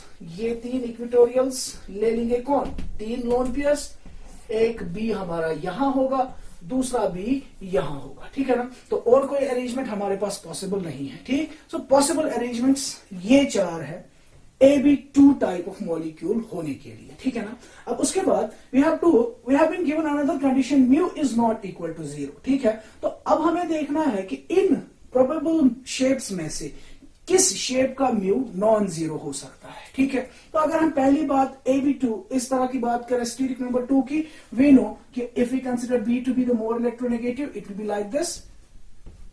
एंड हमने इससे पहले भी बता दिया है ऑलरेडी कि इस केस का म्यू किसके बराबर होगा, 0 के बराबर। Now if this molecular shape has, if this arrangement has mu is equal to 0, that means हमारे क्वेश्चन के लिए ये सही ऑप्शन नहीं है, this will be ruled out, ठीक। सिमिलरली अगर हम AB2L3 की बात करें, इसके लिए भी हमने ऑलरेडी बताया हुआ है म्यू इज इक्वल टू 0, ठीक। So if mu is equal to 0, तो ऑब्वियसली हमारे क्वेश्चन का आंसर ये भी नहीं होगा, ठीक है। Now if you consider the next case AB2L, तो शाबाश, AB2L के बारे में हमने ऑलरेडी बताया हुआ है कि it will B A polar molecule, जिसमें भी लोन पेयर होगा वो पोलर होगा, ठीक है। तो इसका डायपोल मोमेंट अरेंजमेंट ऐसे होगा और इसका इधर होगा, और हमने ऑलरेडी बताया हुआ है कि इन दोनों का रिजल्टेंट इस डायरेक्शन में होगा जो कि इसको कैंसिल करेगा, मगर चूंकि लोन पेयर का मोमेंट ज्यादा होता है as compare to bond pair moment, so इसका नेट म्यू नॉन जीरो होगा, ठीक। सिमिलरली इस वाले केस की अगर हम बात करें, इसके लिए भी म्यू क्या होगा, नॉन जीरो हो जाएगा, mu is non zero. That means हमारे मॉलिक्यूल की प्रोबेबल शेप, प्रोबेबल अरेंजमेंट उसका या तो ये हो सकता है या फिर ये हो सकता है, ठीक। अगर ये इसकी प्रोबेबल अरेंजमेंट्स है तो what will be the answer for the probable shape? The probable shape जरा यहां पे देख लीजिए, what is the shape in AB2L? Bent. What is the shape in AB2L2? Again this is bent. So that means इसकी shape जो है वो probably सिर्फ एक ही हो सकती है, that is bent. ठीक। इसी तरीके से हाइब्रिडाइजेशन, हाइब्रिडाइजेशन क्या क्या हो सकती है? इसकी हाइब्रिडाइजेशन अगर ये इस अरेंजमेंट में है तो हाइब्रिडाइजेशन sp2 होगी, अगर इस अरेंजमेंट में है तो हाइब्रिडाइजेशन sp3 होगी। इसका स्टेरिक नंबर 3 sp2, इसका steric number 4 sp3। That means probable hybridization for this molecule can be either sp2 और sp3। ठीक। आई होप कि आप लोगों ने ये अंडरस्टैंड कर लिया होगा, ठीक है। इसी तरीके से हमें इसी के रिलेटेड डिफरेंट क्वेश्चंस दिए गए होंगे, ठीक। Let's take another case. For example, अब मुझे बोला गया है कि मॉलिक्यूल हमारा जो है that is of the type AB3 और उसका म्यू 0 है, ठीक। So will be given another question, predict the probable shape and hybridization of the molecule of type AB3 whose mu has been found to be equal to 0। हमें क्या करना है? इसकी probable shape और probable hybridization को predict करना है, ठीक है। तो ऐसे क्वेश्चंस को सॉल्व करने के लिए हमें क्या करना है? हमें सिर्फ ये देखना है कि AB3 वाला अरेंजमेंट कब कब पॉसिबल है। उसके लिए हमें कौन गाइड करेगा? शाबाश, वेस्पर थ्योरी गाइड करेगा, ठीक। तो शाबाश, जरा अपना दिमाग चलाइए और बताइए AB3 कब कब पॉसिबल है। पहला अरेंजमेंट तो सिंपल, जब AB3 स्टेरिक नंबर 3 ही होगा, AB3 सिंपल, ठीक। तो जब सिंपल AB3 होगा steric number 3, what will be the arrangement?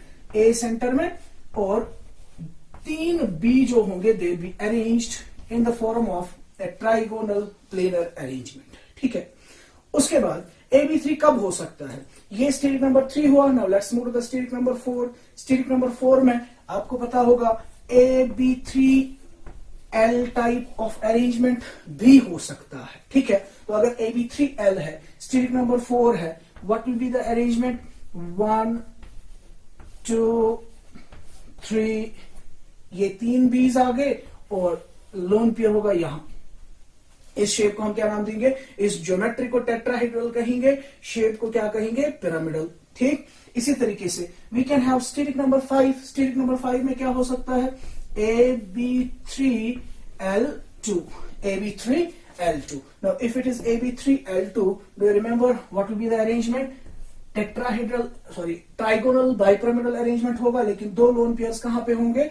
They will be occupying the equatorial positions, ठीक। सो 1 इक्वेटोरियल, अनदर इक्वेटोरियल, ठीक।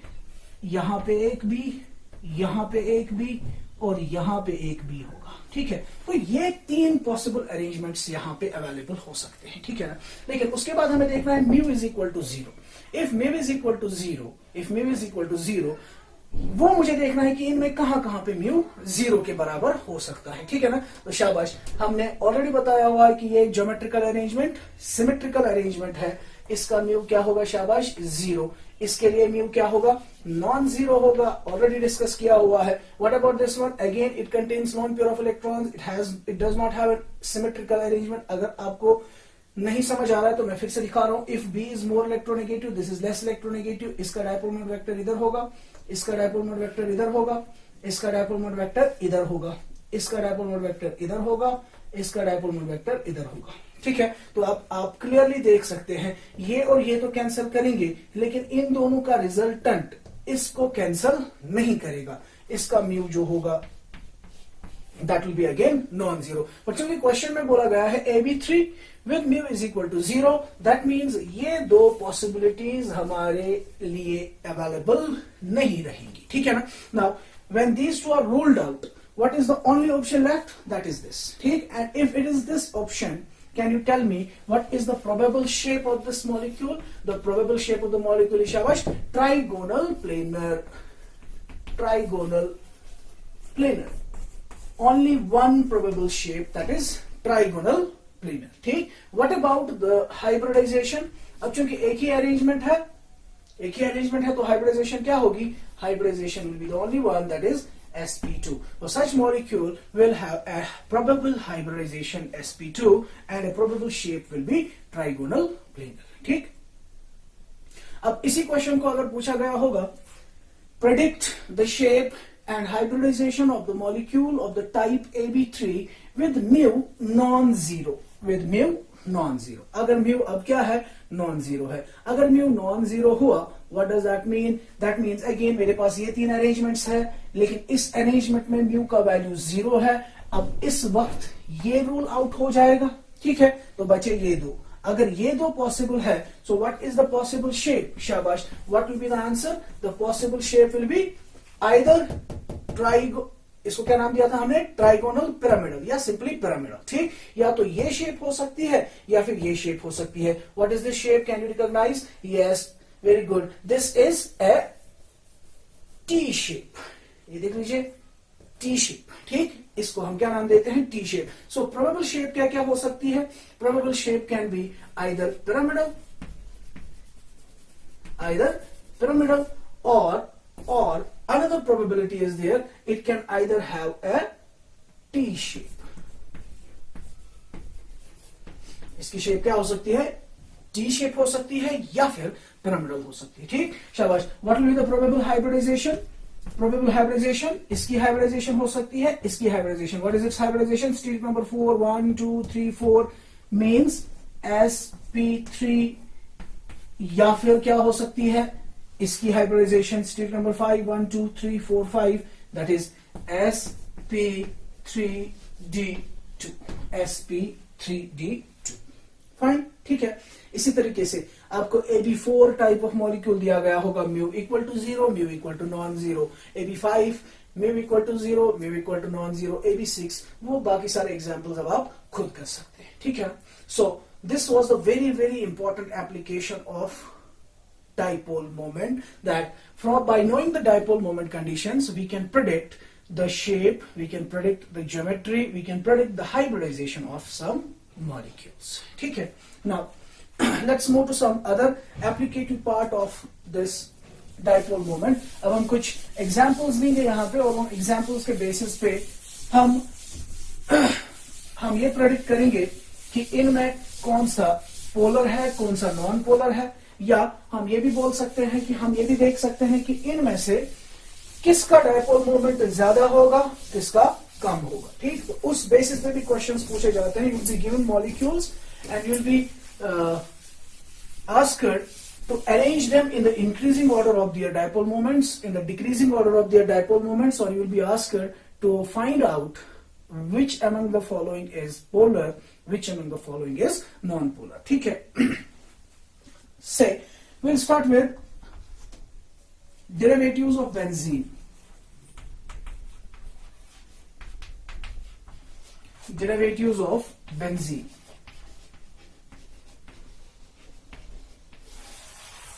बिल्कुल बेसिक से मैं स्टार्ट करता हूं. बेंजीन तो सबों को पता होगा. बेंजीन ये होता है.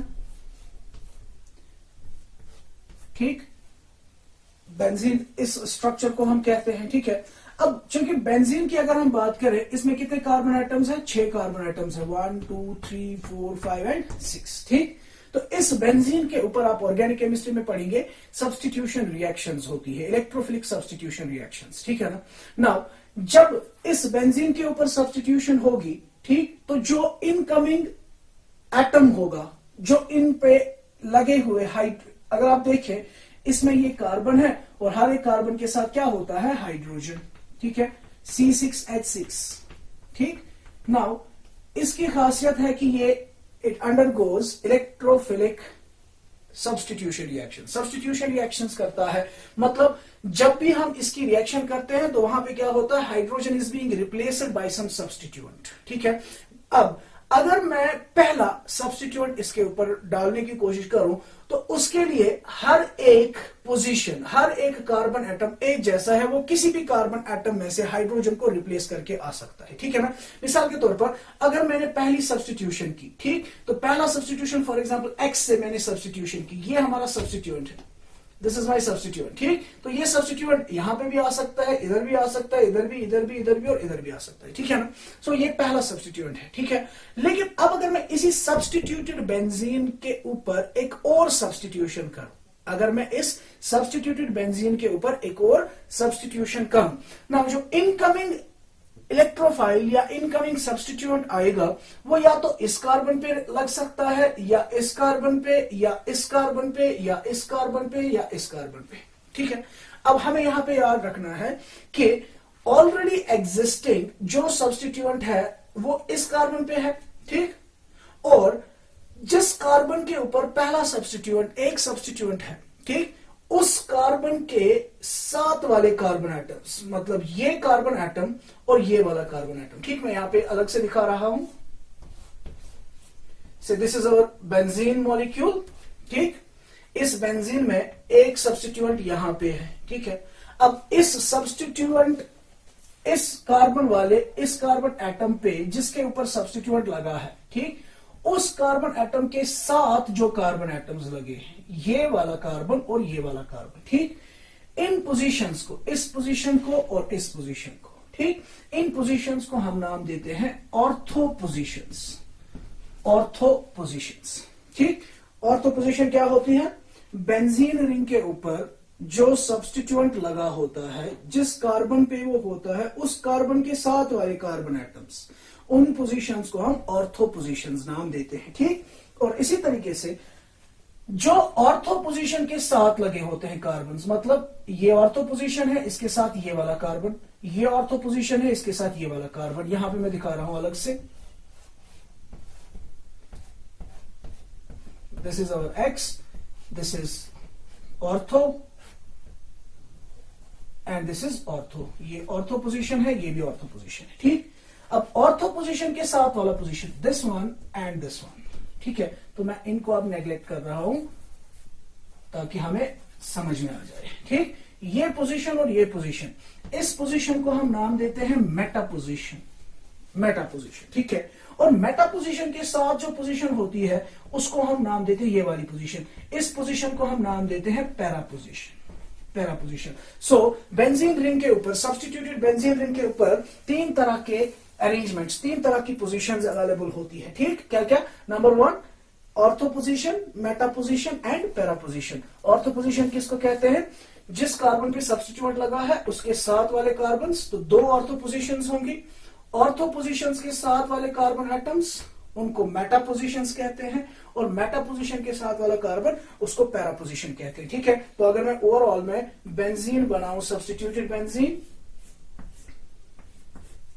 this is the substituted benzene, this position is ortho, this position is ortho, this position is meta, this position is meta and this position is para, ठीक है, पैरा पोजीशन, ठीक। अब हम dipole moment of derivatives of benzene, substituted benzene के molecules के बारे में, उनके डाइपोल मोमेंट के ऊपर बात करेंगे, जिसके रिलेटेड क्वेश्चंस पूछे जा सकते हैं। फॉर एग्जाम्पल मैं पहला एग्जाम्पल दे रहा हूं, डाइक्लोरोबेंजीन। डाइक्लोरोबेंजीन, नाम से ही पता चल रहा है बेंजीन के ऊपर दो क्लोरीन एटम्स, ठीक है ना। अब वो दो क्लोरीन एटम्स कहां कहां पे हो सकते हैं? वो दो क्लोरीन एटम्स हो सकते हैं ना, like this, if this is benzene, एक क्लोरीन यहां पे और एक क्लोरीन इसके बगल में, या यहां पे या यहां पे, एक ही बात है, ठीक। दूसरा, ये भी पॉसिबल है, this is again probable, like this, ठीक। अनदर इज प्रोबेबल,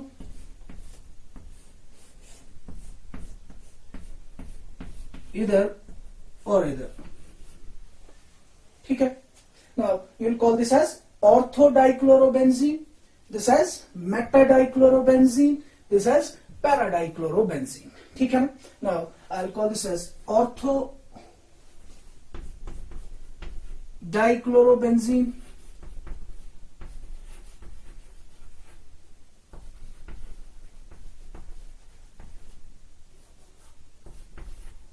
ठीक। इसको हम नाम देंगे मेटाडाइक्लोरोबेंजीन और इसको नाम देंगे पैराडाइक्लोरोबेंजीन। ठीक, I will call this as A, this as B and this as C. ठीक, अब हमें इनके बारे में कमेंट करना है कि इनमें से पोलर कौन है, नॉन पोलर कौन है। ठीक, तो अगर उनमें से कोई नॉन पोलर मॉलिक्यूल्स हमें दिख रहे हैं, उनमें भी हम देख सकते हैं कि कौन ज्यादा पोलर होगा, कौन कम पोलर होगा। ठीक है, तो शाबाश। सबसे पहले अगर हम इसकी बात करें तो यहां पे आपके सामने है कार्बन और क्लोरीन बॉन्ड, कार्बन और क्लोरीन। ठीक, आपको पता है कार्बन और क्लोरीन में से क्लोरीन ज्यादा इलेक्ट्रोनेगेटिव है, so this portion will be delta negative, this portion will be delta positive, तो डाइपोल मोमेंट वेक्टर होगा ऐसे। ठीक, सिमिलरली यहां पे भी बिल्कुल क्या होगा, carbon to chlorine dipole moment vector होगा। ठीक, इसी तरीके से यहां पे भी बिल्कुल carbon to chlorine dipole moment vector, यहां पे ये वेक्टर। ठीक, लाइक दिस, यहां पे भी बिल्कुल ऐसे ही ये और ये। ठीक है, अब चूंकि हमने ऑलरेडी बताया हुआ था कि एक मॉलिक्यूल के अंदर ओवरऑल पोलैरिटी डिसाइड होती है vector sum of the dipole moments of the individual bonds. ठीक है, ये देख लीजिए आप, ये दो वेक्टर्स है, ये दो वेक्टर्स है, ये दो वेक्टर्स है। ठीक है ना, अब इसका नेट डाइपोल मोमेंट क्या होगा, वो इनके वेक्टर रेजोल्यूशन के ऊपर डिपेंड करेगा, वेक्टर सम के ऊपर डिपेंड करेगा। ठीक, और आपने फिजिक्स में भी ऑलरेडी पढ़ा होगा कि वेक्टर सम कैसे निकालते हैं हम। वेक्टर सम किसके बराबर होता है, रिजल्टेंट वेक्टर किसके बराबर होता है, you remember that mu R, mu resultant किसके बराबर होता है, that is equal to square root of mu A square plus mu B square plus twice mu A mu B cos of theta, cos of theta. ठीक, cos of theta. So that means आपको पता है दो vectors है, for example ये vector 1 है, ठीक, और ये वेक्टर सेकंड है। इन दो वेक्टर्स का जो रिजल्टेंट वेक्टर होगा उसका मैग्नीट्यूड हम निकालते हैं किससे, म्यू आर से, that is equal to square root of mu A square, means if this is vector A, this is vector B, vector A का म्यू प्लस वेक्टर बी का mu square plus twice mu A mu B cos of theta. ठीक है ना, now अगर for example theta का value दो vectors के दरमियान 0 है, ठीक, दैट मीन्स एक वेक्टर इस डायरेक्शन में है, दूसरा वेक्टर भी इसी डायरेक्शन में है, थीटा इज इक्वल टू 0। ठीक है, if theta is equal to 0, cos of theta, cos of 0 आपको पता है किसके बराबर होता है, cos of 0 is equal to 1। ठीक, cos of 0 is equal to 1। अगर कॉस ऑफ 0 1 के बराबर है, दैट मीन्स कॉस 0 किसके बराबर हो गया, 1। सो ये किसके बराबर बन गया, twice mu A mu B. ठीक, now if you look at this one, इसका ओवरऑल आंसर क्या आएगा, square root of mu A square 0 is equal to 1। ठीक, नाउ अगर आप इसको फर्दर कंप्रेस करें, mu A square plus mu B square plus twice mu A mu B. ठीक, मैं इसको बोल सकता हूं ना, it can be equal to, I can take it equal to square root of what, square root of mu A plus mu B whole square. ठीक, mu A plus mu B whole square, that will be equal to mu a square plus mu b square plus twice mu a mu b. That means जो कि general formula है, a plus b whole square is equal to a square plus b square plus twice ab. ठीक है ना, so this square and root will get cancelled. Our resultant mu और किसके बराबर होगा, mu a plus mu b, mu a plus mu b. ठीक है, इसी तरीके से अगर थीटा का वैल्यू 180 डिग्री है, थीटा का वैल्यू 180 डिग्री है, दैट मीन्स एक वेक्टर यहां, दूसरा वेक्टर इधर जा रहा है। ठीक है, तो कॉस ऑफ थीटा किसके बराबर होगा, cos of theta will be equal to cos of 180। Cos of 180 किसके बराबर होता है, कॉस ऑफ 180 बराबर होता है -1 के। ठीक, सो दैट मीन्स उस सूरत में कॉस थीटा का वैल्यू क्या बन जाएगा, -1। सो दैट मीन्स ये बन जाएगा mu A square plus mu B square minus twice mu A mu B. ठीक है, और I can say that it will be equal to mu a minus mu b whole square, or under this condition mu r will be equal to mu a minus mu b, that will be equal to 0. ठीक है, that will be equal to 0 अगर दो vectors equal magnitude के हैं। That means इस discussion से हमारे सामने ये चीज आई कि अगर म्यू का वैल्यू 0 है तो रिजल्टेंट वेक्टर सम अप हो जाएंगे, और अगर म्यू का वैल्यू अगर थीटा का वैल्यू 180 डिग्री है तो वो एक दूसरे को कैंसिल कर देंगे, ठीक है ना। सो दैट मीन्स ओवरऑल ये नतीजा हुआ कि जैसे जैसे थीटा का वैल्यू बढ़ रहा है, जैसे थीटा का वैल्यू बढ़ रहा है, ठीक, रिजल्टेंट वैल्यू क्या हो रहा है, डिक्रीज हो रहा है, ठीक। सो पूरे ओवरऑल इस डिस्कशन में से हमें ये चीज निकली कि जैसे जैसे थीटा का वैल्यू बढ़ेगा म्यू रिजल्टेंट जो है वो डिक्रीज हो जाएगा, ठीक। So that means theta is inversely proportional to the resultant vector, ठीक है। Resultant dipole moment is inversely proportional to the theta. बात समझ रहे हैं आप, ठीक है। जैसे जैसे थीटा बढ़ेगा वैसे वैसे क्या होगा, वैसे वैसे रिजल्टेंट डाइपोल मोमेंट डिक्रीज होता जाएगा, ठीक।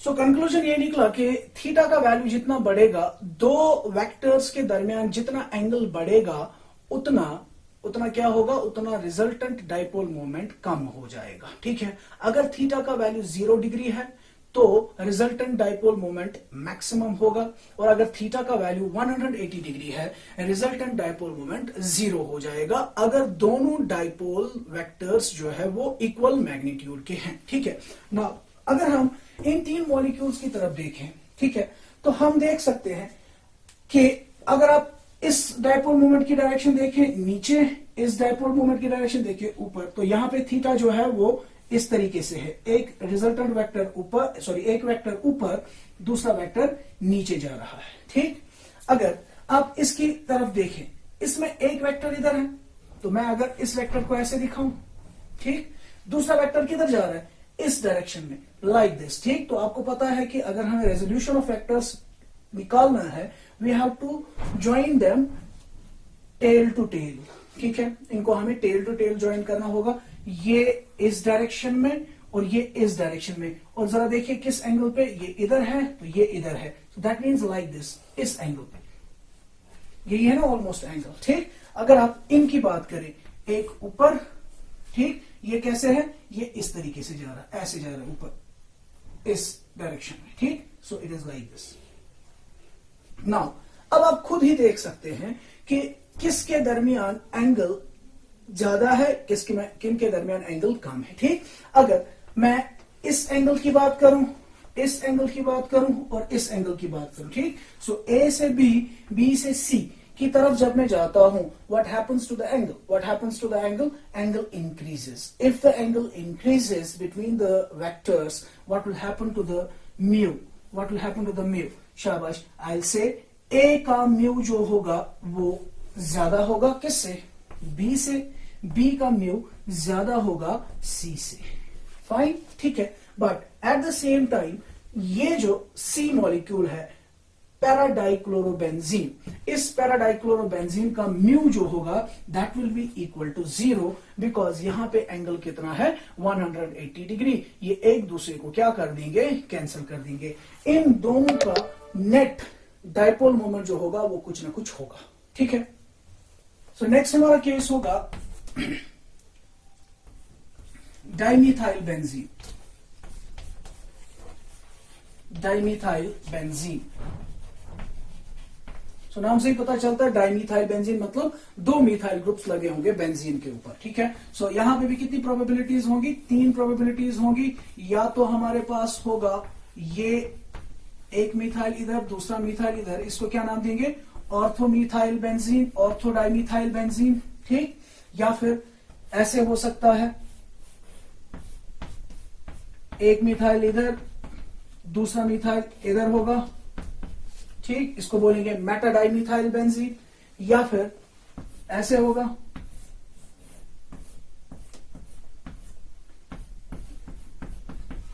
CH3 पैराडाइमिथाइल बेंजीन, ठीक है ना। डाइमिथाइल बेंजीन का एक और नाम भी है, we also call it as xylene.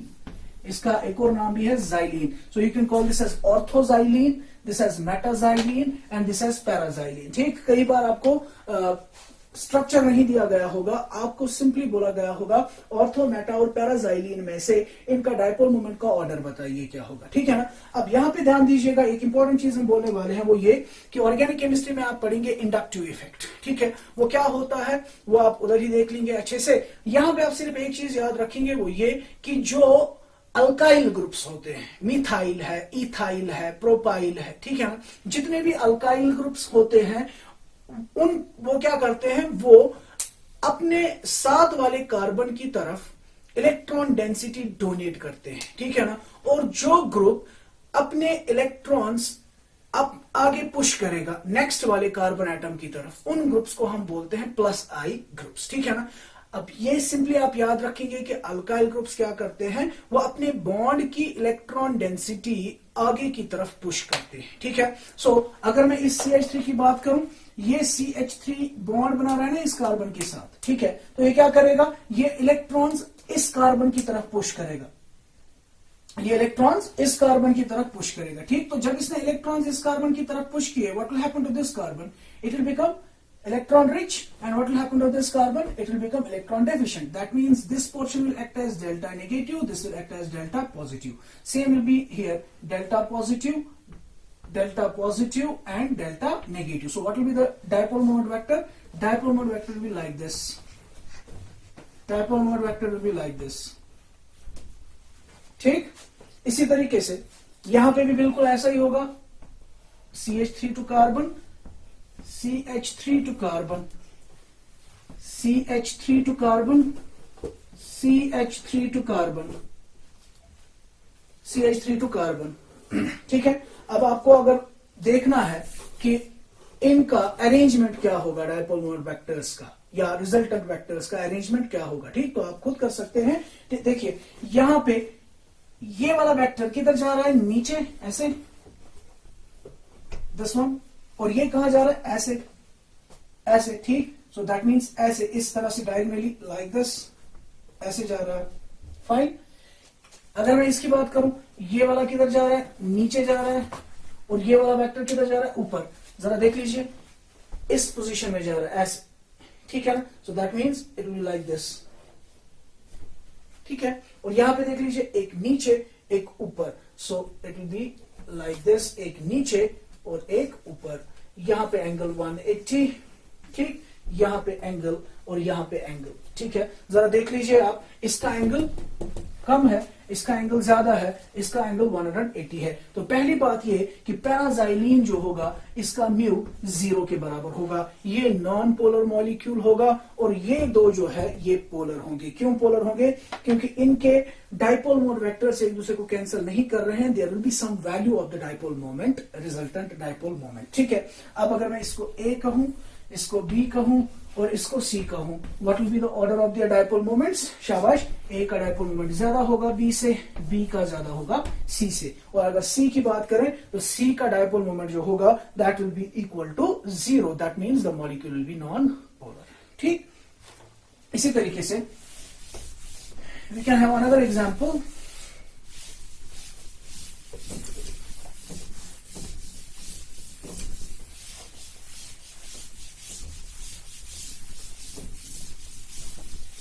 शाबाश. एक और एग्जांपल अगर हम देखें, that will be chloromethyl benzene. Chloromethyl benzene, chloromethyl benzene, या इसका एक और नाम भी है, you can call it as chlorotoluene. Chlorotoluene, chlorotoluene. ठीक. बेंजीन के ऊपर जब मिथाइल ग्रुप होता है इसको हम टोलुइन कहते हैं. अगर एक और मिथाइल ग्रुप होगा तो जाइलीन कहते हैं. अब यहां पे हमने बोला मिथाइल के साथ साथ कौन सा ग्रुप है, क्लोरीन, तो you can call it as chlorotoluene और क्लोरोमिथाइल बेंजीन. ठीक. So again there will be 3 probabilities. Orthochlorotoluene, we can have metachlorotoluene, we can have parachlorotoluene.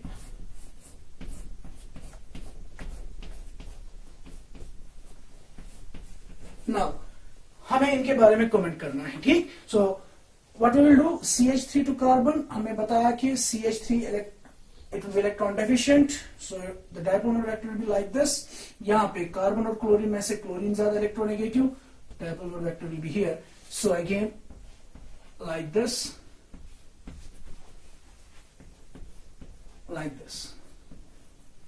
Fine. Okay. Now जरा इनके एंगल्स आप ट्राई करने की कोशिश करें। ये देख लीजिए, ये नीचे जा रहा है ऊपर वाला vector, this one it's coming down, ठीक, और ये ऐसे लाइक दिस ऐसे जा रहा है, ठीक है। So it will be like this, ठीक, ठीक है, फाइन। अगर हम इसकी बात करें, ये नीचे जा रहा है और ये जरा देख लीजिए, ये ऐसे आ रहा है डाउनवर्ड्स, ठीक, ऐसे डाउनवर्ड्स आ रहा है, सो that means like this, fine, ठीक। और ये देख लीजिए, ये भी नीचे, ये भी नीचे, यहां पे एंगल कितना है, theta is equal to 0 degree, ठीक है।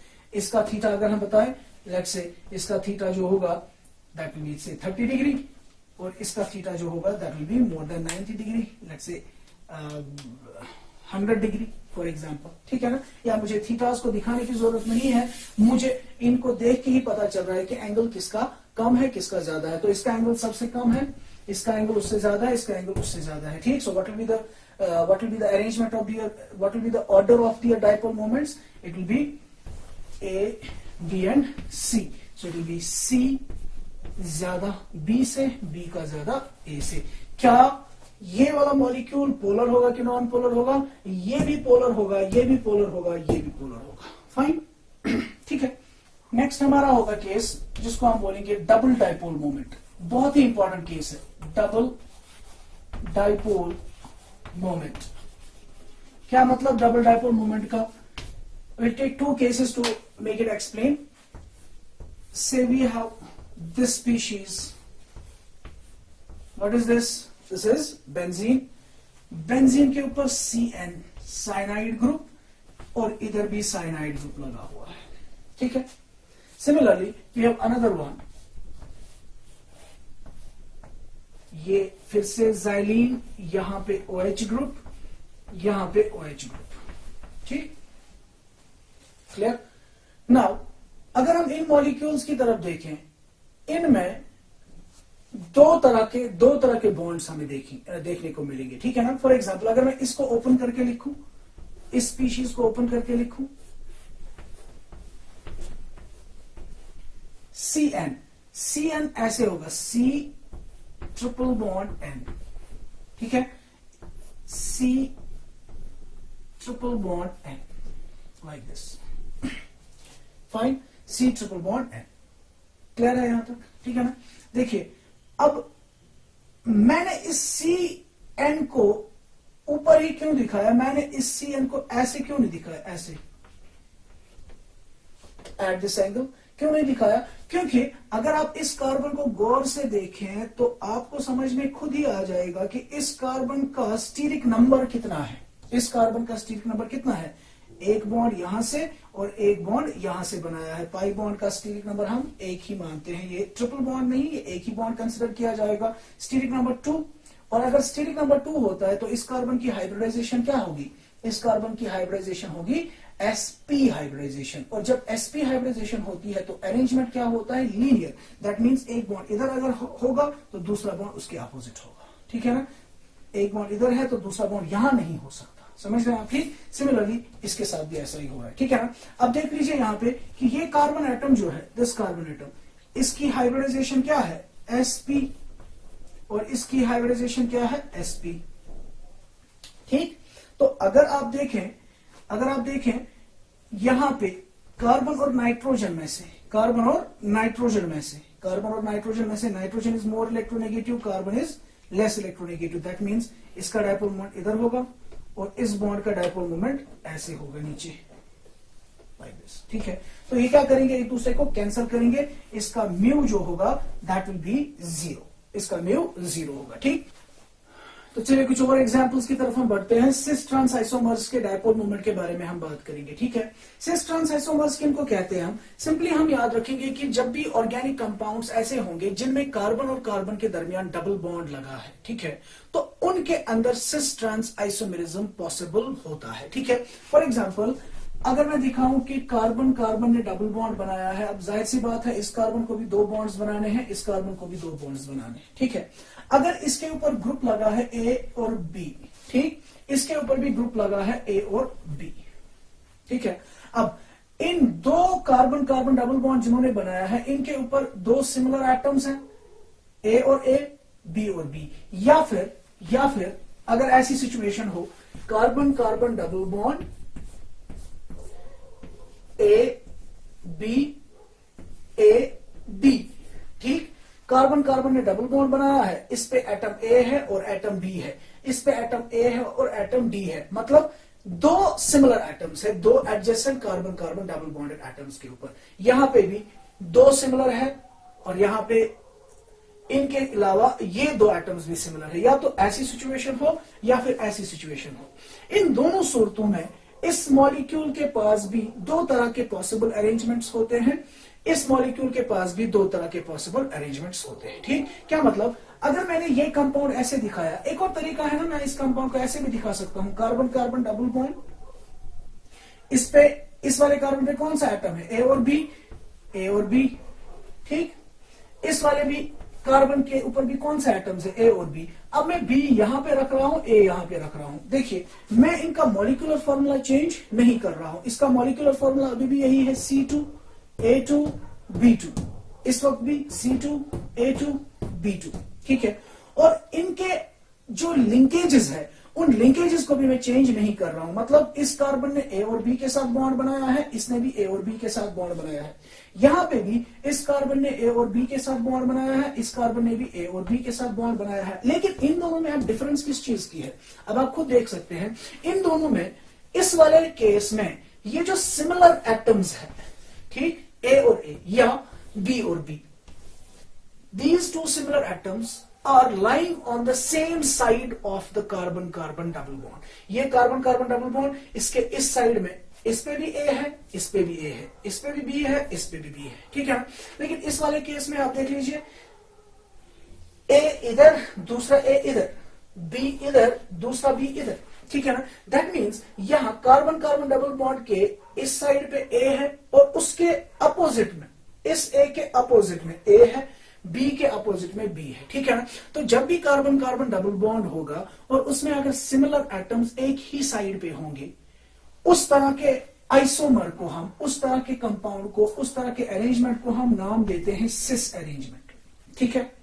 और अगर दो सिमिलर एटम्स अपोजिट एंड्स पे है, इसको हम नाम देते हैं trans isomer, cis isomer and trans isomer. Similarly अगर मैं यहां पे दिखाऊं, यहां पे भी है ना दो similar atoms of the same side, there is another probability, it can be like this, A here, यहां पे डी, यहां पे बी। नाउ ए और ए कहां आ रहे हैं? अपोजिट साइड्स पे आ रहे हैं, ठीक है ना। You will call this isomer as cis and this as trans, ठीक। अब सिंपली सिस ट्रांस आइसोमर्स किनको कहते हैं? जब भी कार्बन कार्बन डबल बॉन्ड होगा और अगर उस सूरत में दो एडजेसेंट कार्बन एटम्स के ऊपर दो सिमिलर एटम्स एक ही साइड पे है, उसको सिस बोलेंगे, अगर अपोजिट साइड्स पे है तो उसको ट्रांस बोलेंगे, ठीक है ना। ना अब यहां पे हम कुछ एग्जांपल्स देते हैं और उनके डायपोल मोमेंट्स के बारे में हम कमेंट करते हैं।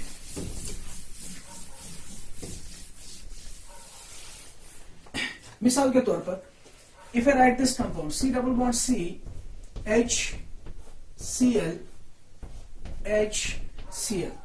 पहली बात तो ये, क्या ये सिस ट्रांस आइसोमेरिज्म शो करेगा? Yes, similar atoms on the same side, this represents A sis isomer. And इसका ट्रांस आइसोमर कैसा होगा? इसका ट्रांस आइसोमर होगा C double bond C, H and H opposite, Cl and Cl opposite, ठीक है।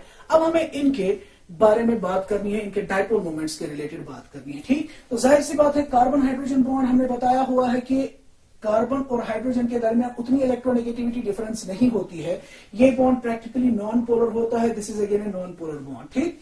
What about this bond carbon chlorine? Carbon is less electronegative, chlorine is more electronegative, so dipole moment vector will be like this, dipole moment vector will be like this. ठीक है। Now similarly यहां पे भी क्या होगा, ये इधर और ये इधर। फाइन, क्लियर, ठीक है ना।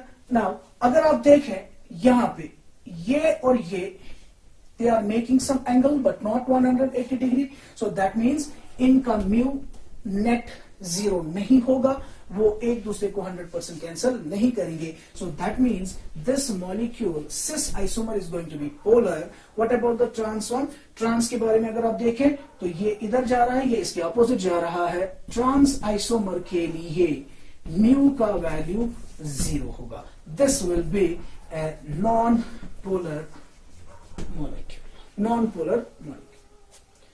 फाइन, ठीक है ना। मगर अब इस चीज को जनरलाइज करना कि सिस हमेशा पोलर होगा और ट्रांस हमेशा नॉन पोलर होगा, ये सही नहीं है, ठीक है ना। अगर सिमिलर एटम्स है, अगर सिमिलर एटम्स है, देखिए सिमिलर एटम्स है, यहां पे Cl ट्रांस सिस, यहां पे Cl ट्रांस, ठीक है ना, और HH सिस HH ट्रांस, ठीक है ना, तब जाके उस वक्त क्या होगा, सिस पोलर होगा और ट्रांस नॉन पोलर होगा। लेकिन अगर डिफरेंट एटम्स लगे हुए हैं, डिफरेंट एटम्स, मिसाल के तौर पर अगर मैं ऐसे दिखाऊं इधर ही,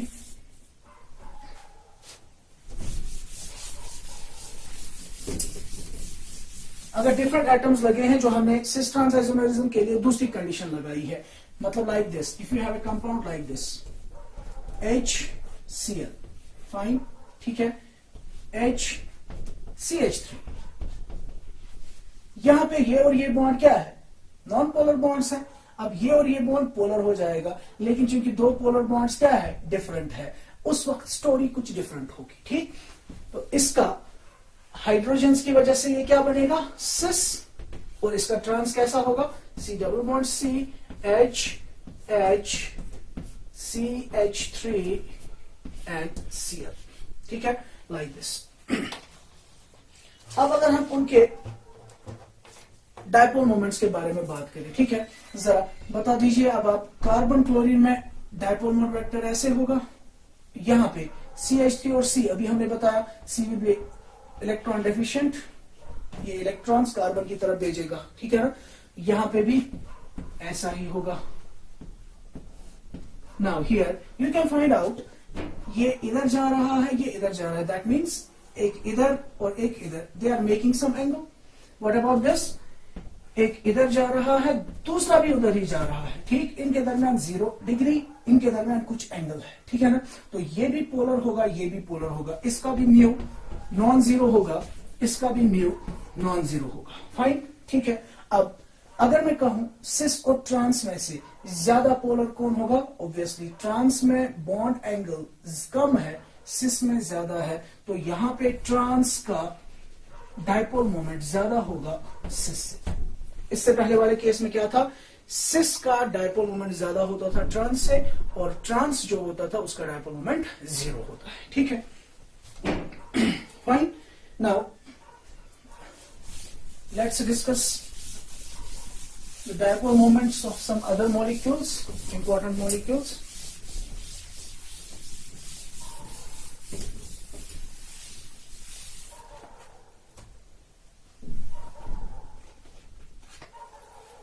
For example, we have NH3 versus this NF3, NH3 और NF3.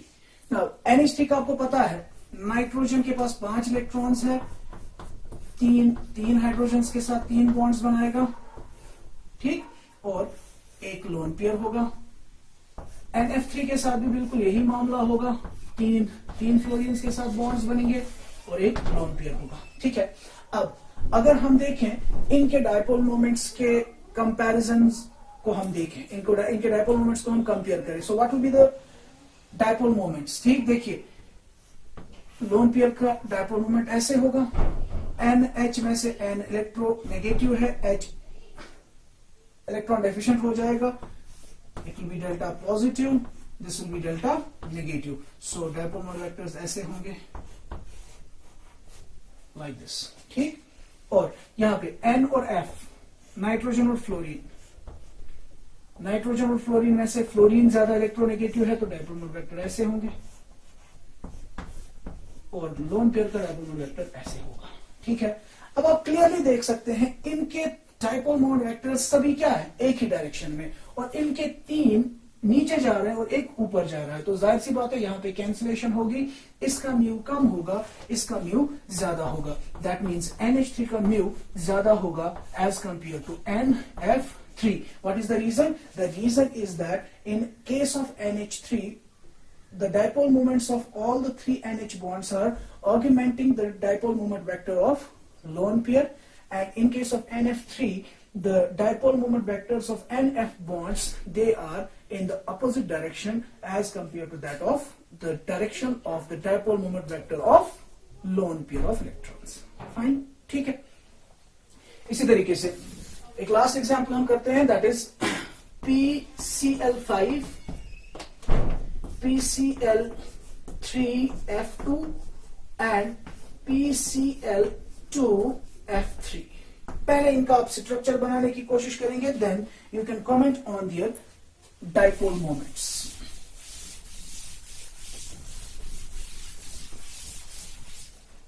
शाबाश जी। PCl5 पता है आपको, PCl5, PCl3F2, PCl2F3 तीनों का स्टीरिक नंबर 5 है, तीनों की ज्योमेट्री क्या होगी, ट्राइगोनल बाइपिरामिडल। तो ये आपका PCl5 ऐसे होगा, Cl Cl Cl Cl and Cl। ठीक, and you no this is a symmetrical arrangement, इसका म्यू क्या होगा, 0 होगा। Without any hesitation we can say they will cancel each other because it represents a symmetrical arrangement। ठीक, उसके बाद PCl3F2। अब PCl3F2 का स्ट्रक्चर अगर आपको पता है तब जाके आप इस क्वेश्चन को कर सकते हैं, अगर आपको नहीं पता है तो then you will not be able to do it. और फॉर्चुनेटली हमने डिस्कस किया हुआ है ऑलरेडी बेंट्स रूल में कि जब भी 2 डिफरेंट एटम्स होंगे ट्राइगोनल बाइपिरामिडल अरेंजमेंट में, the more electronegative element will always occupy which position, axial position, and less electronegative elements will always occupy equatorial positions। ठीक, तो यहां पे ज्यादा इलेक्ट्रोनेगेटिव कौन है, फ्लोरीन। सो एक फ्लोरीन इधर, दूसरा फ्लोरीन इधर, बाकी बचे क्लोरीन्स।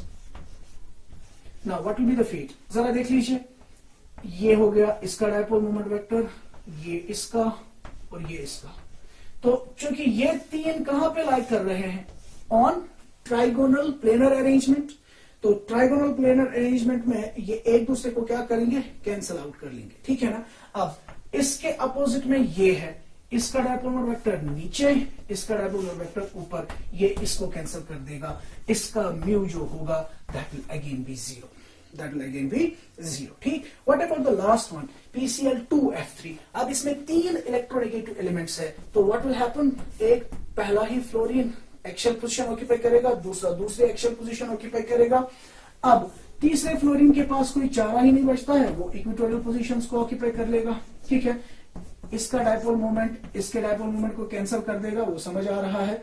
इसका डायपोल मोमेंट इधर, इसका डायपोल मोमेंट इधर, इसका डायपोल मोमेंट इधर। ठीक है, और अब जरा आप देखिए इनके डायपोल मोमेंट का जो रिजल्टेंट होगा, let's say that is from this direction, लेकिन इसका मैग्नीट्यूड और इसका मैग्नीट्यूड एक जैसा नहीं होगा। जब इनके मैग्नीट्यूड्स सेम नहीं होंगे, this dipole moment vector will not cancel the dipole moment vector of PF bond. ठीक, as a result of that वहां पे कुछ ना कुछ नेट डायपोल मोमेंट बचेगा, mu will not be equal to 0। That means PCl2F3 molecule will be polar, but PCl2F3 molecule will be polar, but PCl3F2 molecule will be non-polar, as well as PCl5 it will again be non-polar।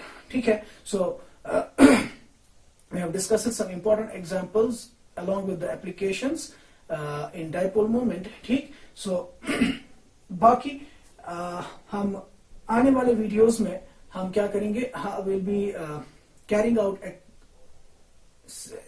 Session हम करेंगे जिसमें हम क्या करेंगे, जिसमें हम question solve करेंगे previous years के। ठीक है, थैंक यू।